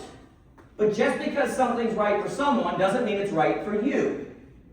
Would you agree there's a lot of different personalities in here? Yes, right? So you're great at different things. There's different skill sets. There's different... Once you find what are the things that... When you pull up something on a nav, does it give you 3 different routes? Do you take all 3? No. What do? Pick a damn route. It doesn't mean the other route doesn't get you there. It doesn't mean the other route's wrong. It means this is my route. You guys follow? Okay. So yes, we need social branding, AI, all this kind of stuff, but do you have 2 or 3 things that you are specifically doing every single day, every single week, every single do you? Conversations create closings. Has there been a lot of flux in the industry lately? One of the number 1 things every one of you can do in this room right now, if you want to really stir up that database, you know that 90% of your database right now is going to use someone else when they buy or sell this year? Did you guys know that? New study came out. Don't you love those studies? They might as well say, I'm a loser. Like, no, 90% of your database. Think about this. The average person right now buys or sells about once every 10 years. It's actually the first time going down in a long time. But if it's once every 10 years, that means that if you have a database of 1,000 people, which is not large, that's not large at all. If you have 1,000 people, that means that within your database right now, right under your nose, while you're paying this place and going over here and trying to figure, what do I do, under your nose in your database, statistically, if you have 1,000 people in it, it means that you have, once every 10 years, 10%, 100 people going to move right under your nose in the next 12 months. By the way, that's really 150 transactions. Because half are going to buy and sell, half are going to buy or sell. You have 150 transactions. If you have 5,000 people in your database, you have 750 transactions sitting right under your nose. Is that a wake up for anybody in this room?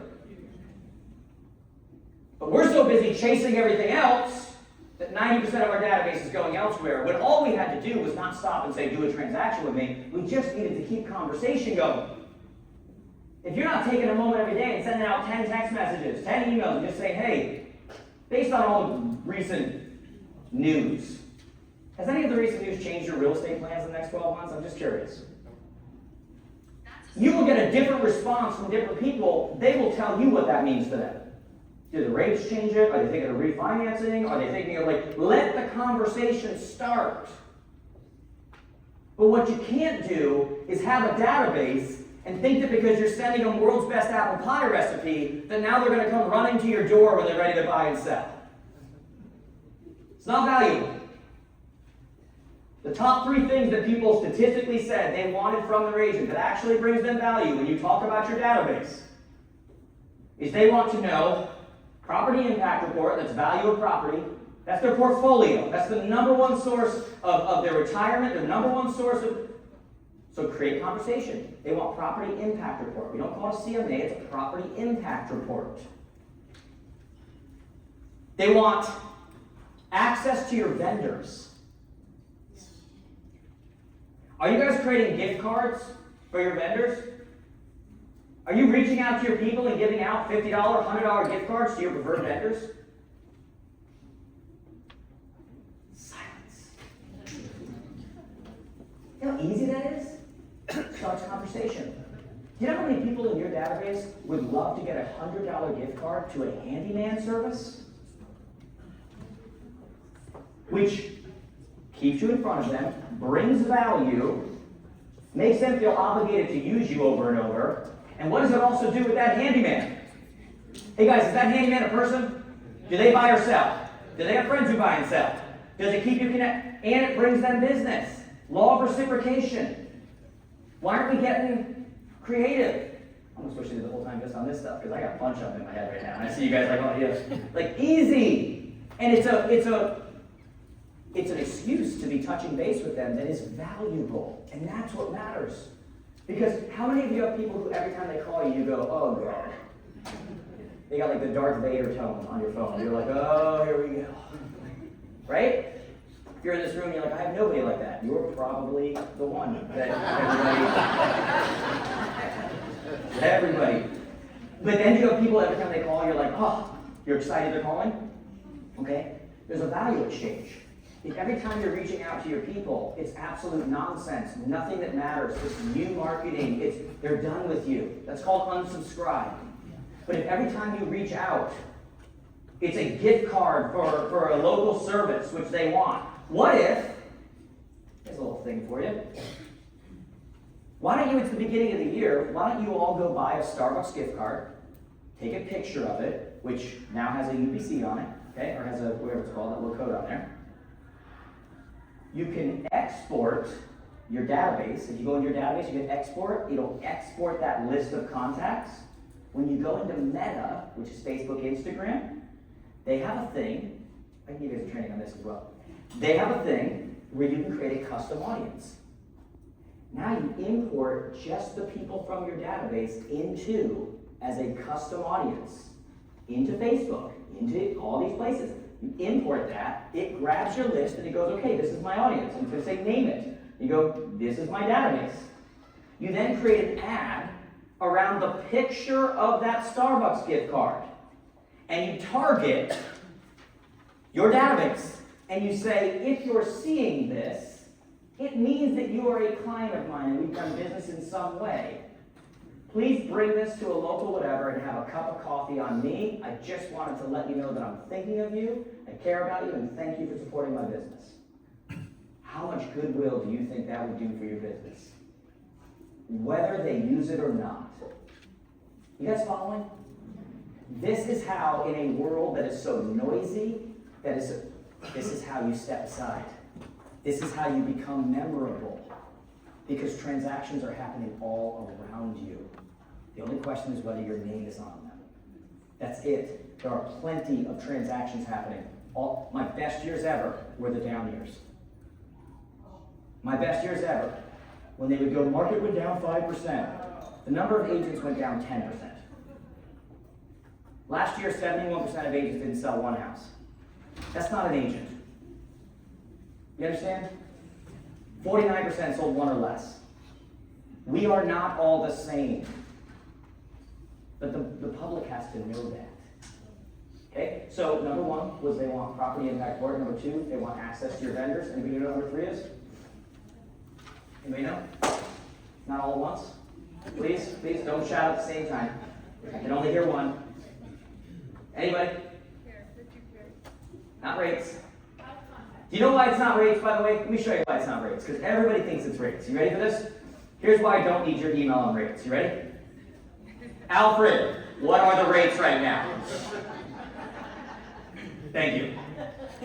Unsubscribe. You know what they want to hear about from you? Homeowners insurance. This is not my opinion. Someone's going to come up afterwards. Jared, I don't think so. I don't care. This is my opinion. Homeowners insurance. Is that not a subject right now?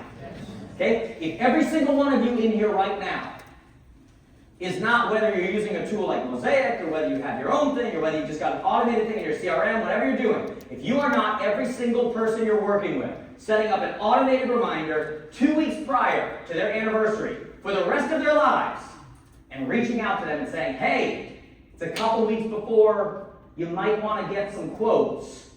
I'm not saying they went up, went down, I'm not sure, but you should check. Here's some people we trust did a good job. You don't have to use them, but you should get some quotes and check with your current homeowners to make sure they're not spiking their premiums. Most of the time, they're going to reach out and find out that their premium is spiked, and you just saved them a crap ton of money. But even when they don't, you get credit for value. That is more than opening a door. You guys getting the point right now? What I'm trying to get across to you is that we are operating in a world right now. It used to be enough to get in front of people when they're ready to buy and sell. We now have to integrate ourselves into every area of their lives, even when it doesn't lead to an immediate sale. Everything you do in your real estate business has to come from a service perspective. We don't make people buy or sell. Our job is to be there when it happens. I'm going to keep saying this to you guys. Those of you that get it are going to win. We don't make people buy or sell. Our job is to be there when it happens. But in the meantime, what do? You almost have to be like a salesperson in a jewelry shop who doesn't make commission. Put the watch on the wrist. Doesn't matter if they buy or not. Put the earring, let them, that looks gorgeous. I don't care if you buy or not. I'm here to serve you. You have to start looking at your business. I am here to serve you, whether you buy or sell right now or not. Because eventually you're going to. And eventually you're going to have someone near you who does. But I am not going to come off like some thirsty, whatever the app was I said in the beginning. Tinder, thank you.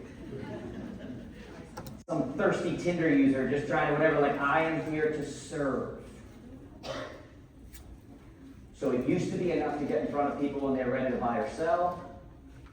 We now have got to integrate ourselves into every area of their lives, even when it doesn't lead to a sale. You guys following? And that is pre-close. We taught this in our academy. One of the number one things you can do when it comes to gaining business. 1 week before closing. This is so stupid simple, but my God, does it work. You guys want 2 stupid simple things, but they're going to make you a lot of money? Yeah. Before we kind of get into Q&A stuff, you guys want some stupid simple? Because I need more than 2 yeses if I'm going to say it. I will move on. Okay? Stupid simple. You ready? And I'll give these to you for free. Number 1, at a listing presentation, start leveraging the children's listing agreement. I'll give you guys a copy, the children's listing agreement. Now, I'm going to state the obvious. Somebody in Q&A is going to go, what if they don't have children? Please leave the industry, go somewhere else. There is a such thing as dumb questions. If they don't have children, you guys ready for this one? We are not going to use the children's listing agreement. We good? By the way, we're not going to do a listing presentation if they don't own a home. Should I keep going down the line? Good? Okay. No dog walking services if they don't okay. If they have children, you guys would be shocked the things I hear from people, like the questions. You're just like, are you okay? Children's listing agreement, I'll give you guys a copy. It's a thing you do when you sit down at the listing. After you walk through the home, you act like you like the dog jumping on you. You take the baby, kiss it, throw it to the side, the whole thing. Once you're done with that whole dog and pony show. Oh, look at that. No control over the dog. He just jumps on people. Showings are going to go great. This is awesome. There's hair everywhere. All right. Oh, he's a person? He's a person. Okay. You like dogs more than people. This is going to go well. All right. Once you're done with that, you sit down and there's children. Invite the children over. We use the children's listing agreement. And again, I'm going to give you a copy of this. And what it is an agreement with the children. Before you even talk to them about pricing their homes or get them to sign, and it's agreement that the children sign that says that when the parents go with you, they are going to keep their room a certain way, they're going to be out on time, do whatever, above all, and when they do, at the time of the closing, they will get a $50 gift card to Amazon or some gaming something or something like that, and then they sign it. And good luck to those parents if they try to go with another individual. After you just got their kids to sign. Good. That's how you get kids to divorce parents. That sucker locks them in. You know what I'm saying? Okay? So if they don't have children, you bring children. Because that thing is effective. Okay? And the second one that's stupid simple, I hate even talking about it, but it just works so well. Is every one of you, a week before every one of your closings, you're going to use, you ready for this intricate name? It's called the pizza order form. Okay? So I did this like crazy it works so well. Guys, when you work with a client, you want to get referred to their what? Their closest what? Closest friends and family, right? So this pizza order form goes out, and it goes out a week before the closing, and it's just a little rundown. By the way, I'll give it to you in Microsoft Word format. So you can do pizza order form, you can do sushi order form, you can do whatever you want. Just don't lose the point. It asks them on there, when is the date of the move, not the closing. It asks them who's going to be there, what are their names, what kind of pizza do you want, what kind of drinks do you want, what time do you want it delivered, what time, all this kind of stuff. Guess who delivers the pizza? You do. Why? Because the closest friends and family you want to get referred to, guess who's there? And guess who also didn't want to help them move? They did not want to. So when you show up and you go, let's take a break, and now you show up in your jeans, and as long as your kids aren't little bastards, bring your kids. You know. Okay? I know you think they're great, but you know. Okay? Some of you know. We all know if we have good kids or not, or whether they can be in that environment. Okay? As long as you can tranquilize them a little bit, get them in there, okay? Show off your kids, show up with some jeans, bring some pizza, take a break. Now you're actually going to hang out with the people that you are trying to get referred to. And guess what? You're not going to bring up real estate, but guess who is? They are.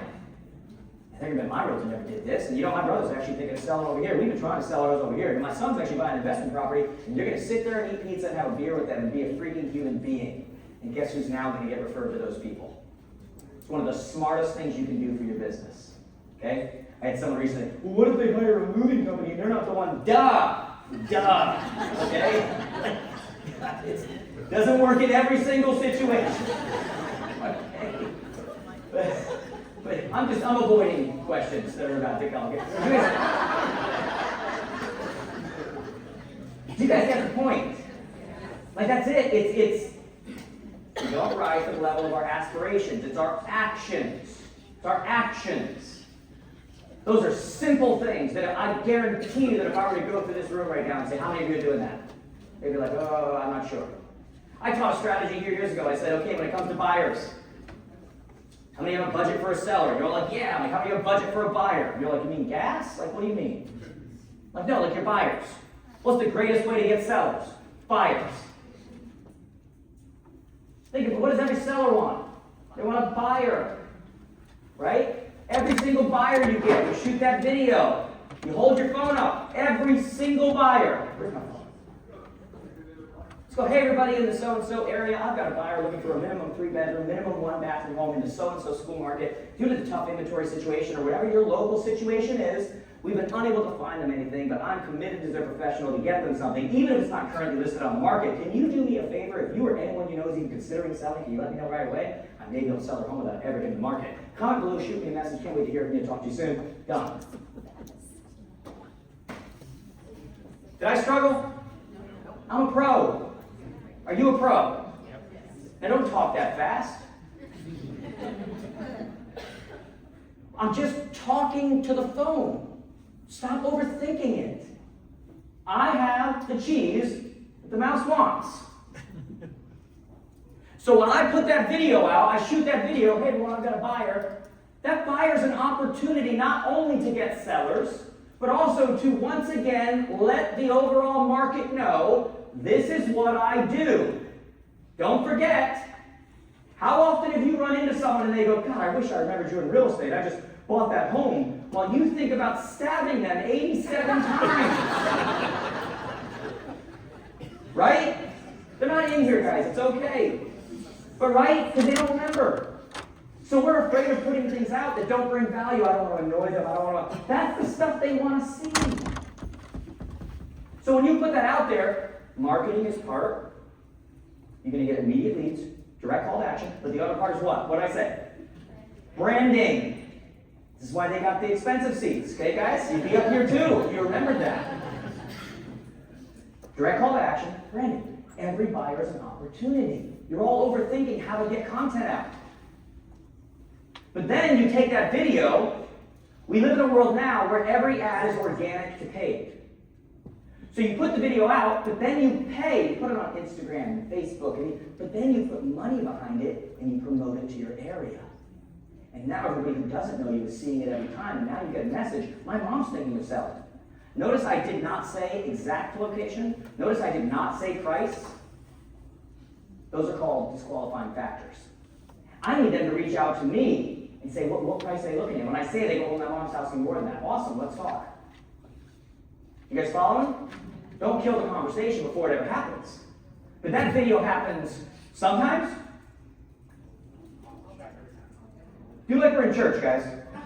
All the time.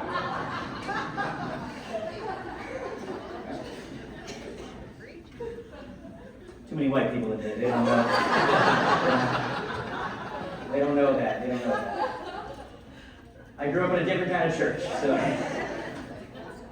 Happens every, guys, not sometimes, not when you're not busy, not every single time. And then I take that video, and I take that same verbiage, and I now put it in a written text social post. And I write it out with a picture of me pleading for them to know that there's a buyer or seller out there. And it grabs their attention. But now the ones who don't watch the video, don't have the sound, read the text. Hey, if you or anyone knows you consider, can you let me know? And now they're like, oh, they got it. And now I reach that person because they have a different love language. They like to communicate differently. You guys follow me? And now I take that message and I promote that. While everyone else in here is sitting on their hands going, oh, I hope someone will call me, I would dominate you. And then, once a week, once a month, whatever your cadence is, I have some kind of a special email delivery system where once a week, once a month, I have some kind of a find my buyers a seller program. Here's what I've got, and I send it out to my database. Do you or anyone you know? Does anybody? And even if they don't have someone, the message is constantly made. This guy's always got, I want to work with it. And by the way, if I'm a future buyer, I got to work with this person. Because even the stuff that's not on the market, he's fishing for stuff we're paying the same for everybody. Why wouldn't I work with the person? Do you guys see how this works? Why are we not doing this? And all I did was, we all hear about repurpose of content when it comes to social. You hear about all these social influencers, they do 38,000 pieces of content a day. You're like, how in the world? You guys know what I mean, right? Like, Gary Vee, you need to put out 790 per second.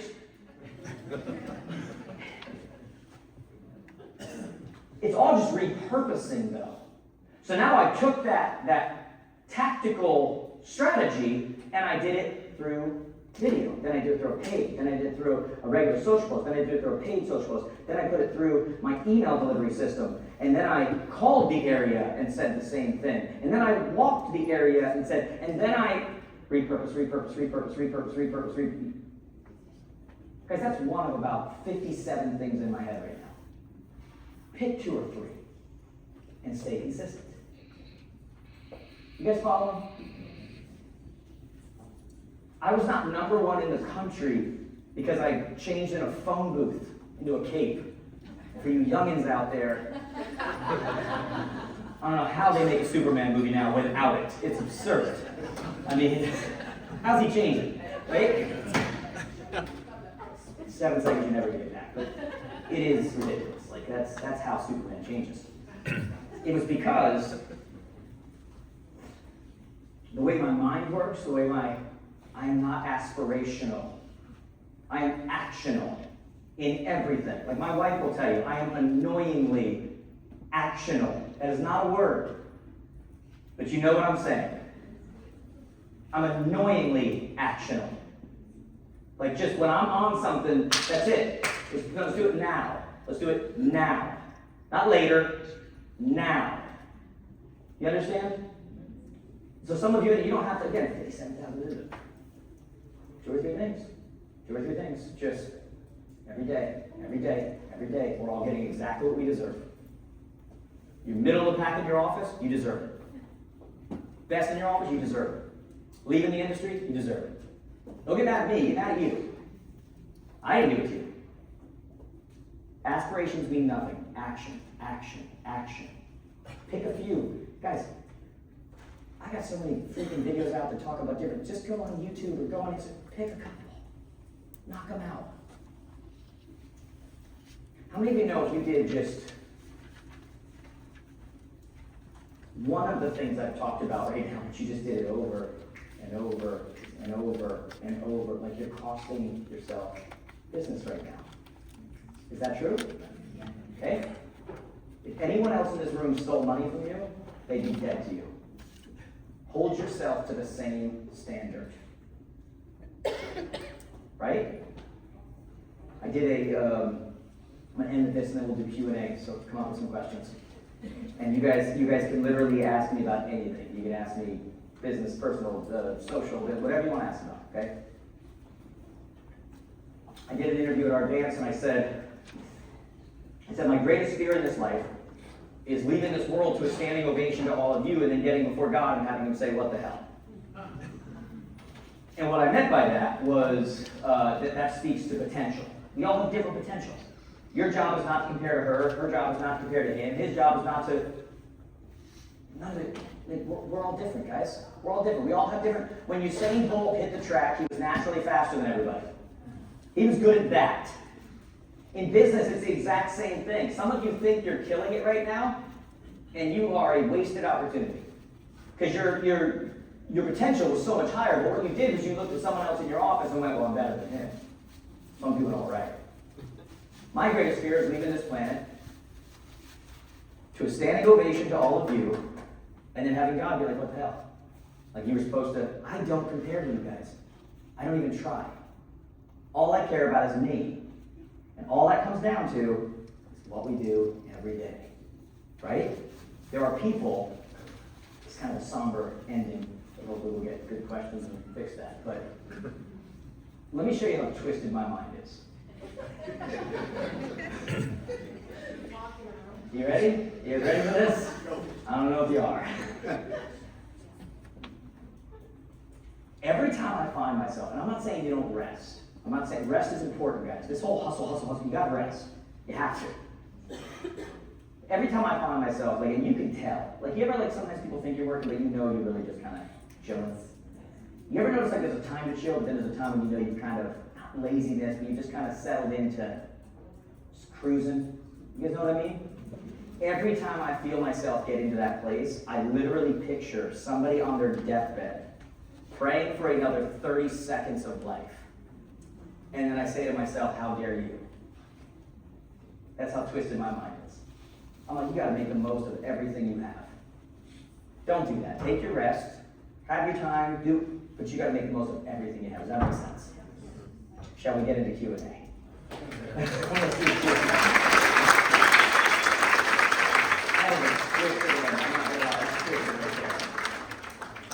This is what happens in a small room like this. I'll let you tell you guys the real deal. Like, that's the way I think, okay? What questions do you guys have? What do you guys have? Go ahead, just something. Raise your hands, we'll pass around the mics.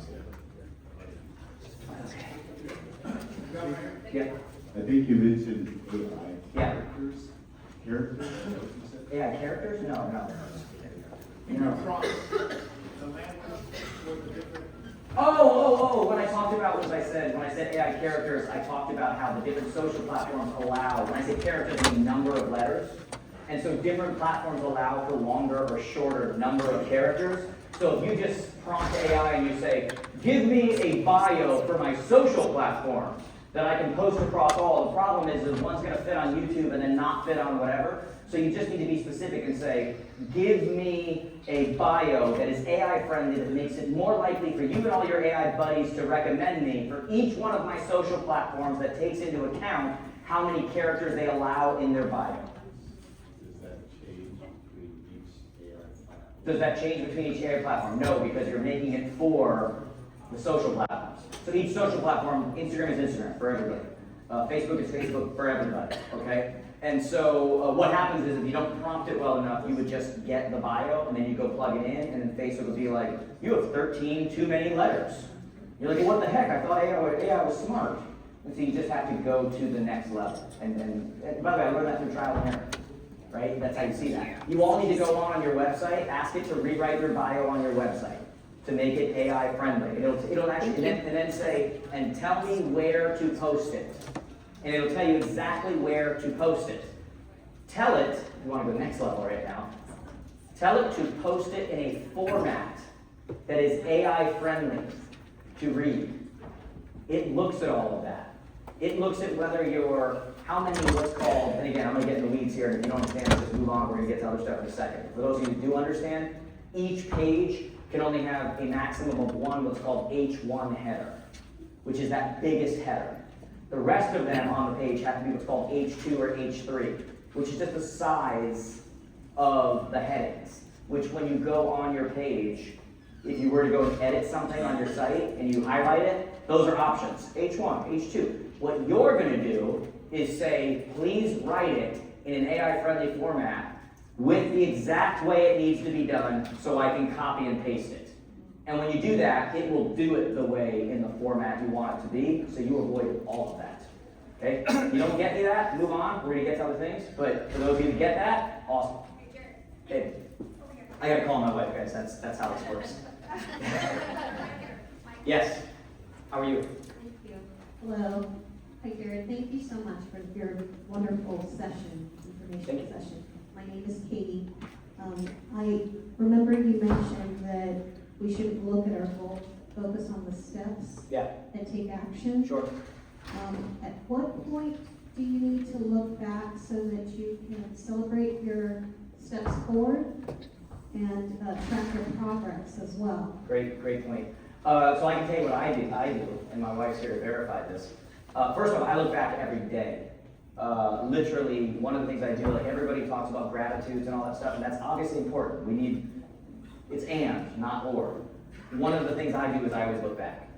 And I'm just like, all right, how have we come? It just gives you, it actually creates gratitude when you do that. I can tell you that once I create goals, and almost annoyingly, like my wife will tell you this, I put them into very small, like almost biteable goals. So like when we were building our academy, almost every day or week I would have, I need to get to here, I need to get to here, I need to get to here. And it was annoying to be around me. Because I'd be like, we hit that, we hit that, we hit that. But all of it came from the bigger one, and then I put it into, right? So when you set your larger, let's just say that, let's say you have a goal to hit $100,000 in GCI. I'm just gonna keep it simple, okay? Let's say your average transaction is $5,000. That's what your average take home is. That means you need 20 transactions, right? Let's say that you have a 50% closing ratio, which means you need 40 appointments. Make sense? Let's say that the average person takes 41, let's just call it 40 conversations to create one appointment. I'm breaking this down very quickly for you guys right now, okay? And so that would mean that I need 1,600 conversations. What I would then do is that I would go, okay, if I'm going to take 2 weeks vacation, that's 50 weeks. 50 times 32 is 1,600. So that tells me I need 32 new conversations every single week. So what I would take from that 20 transactions is not actually 20 transactions. I would take 32 conversations a week. And then I would break it down by day, and I would go, I need 7 proactively created real estate related conversations every single day. That's how boring and minute I would get. And every single day, I would be a lunatic. I'd be a lunatic about getting 10 to 20, but like, I know I need 7. And so how do I proactively do that? I would make a rule for myself and be like, it's not ones that just come to me. It can't just be, it just came to me. I have to make it happen. How's that happen? Whether it's I'm hosting an open house, whether it's through the DMs that, on my social stuff, whether it's through a message that I send out, whether it's through that text I send out and say, has any of the recent news changed your real estate plans in the next 12 months? Now that, whatever it's from, I have to create it. I would go from 20 transactions, $100,000 to 7 conversations a day, and I would be maniacal about 7 conversations a day. That's how I would break it down. Make sense? That actually makes sense? Or did I go too quick with the math? Little known fact, I'm a freak with math. It's weird. I don't tell people that because it's weird. Who's next? Over here, yes. Did that actually make sense to you guys? Yes. Just down to the minute. Once I got into that place, now, to answer the question further, do I go back and check where I am? Sure, not every day. I'd be looking at a monthly, where are we at, the next one, where are we at, and the reason is because there are controllables and uncontrollables. So if I know it takes 41 real estate related conversations to create one transaction, that doesn't mean that every single 41 is going to create one. You could be the same person for 41 straight and nothing happens. You can then be the exact same for the next 41 and 3 happen. You ever converted leads? You're the same person. You know what the percentage is, and yet you talk to 10 people, nothing happens. What's going on? You talk to 10 more, you're the exact same person, 2 closings. So I need a larger sample size. Make sense? So I'd break it down to daily, and I'd probably check in monthly.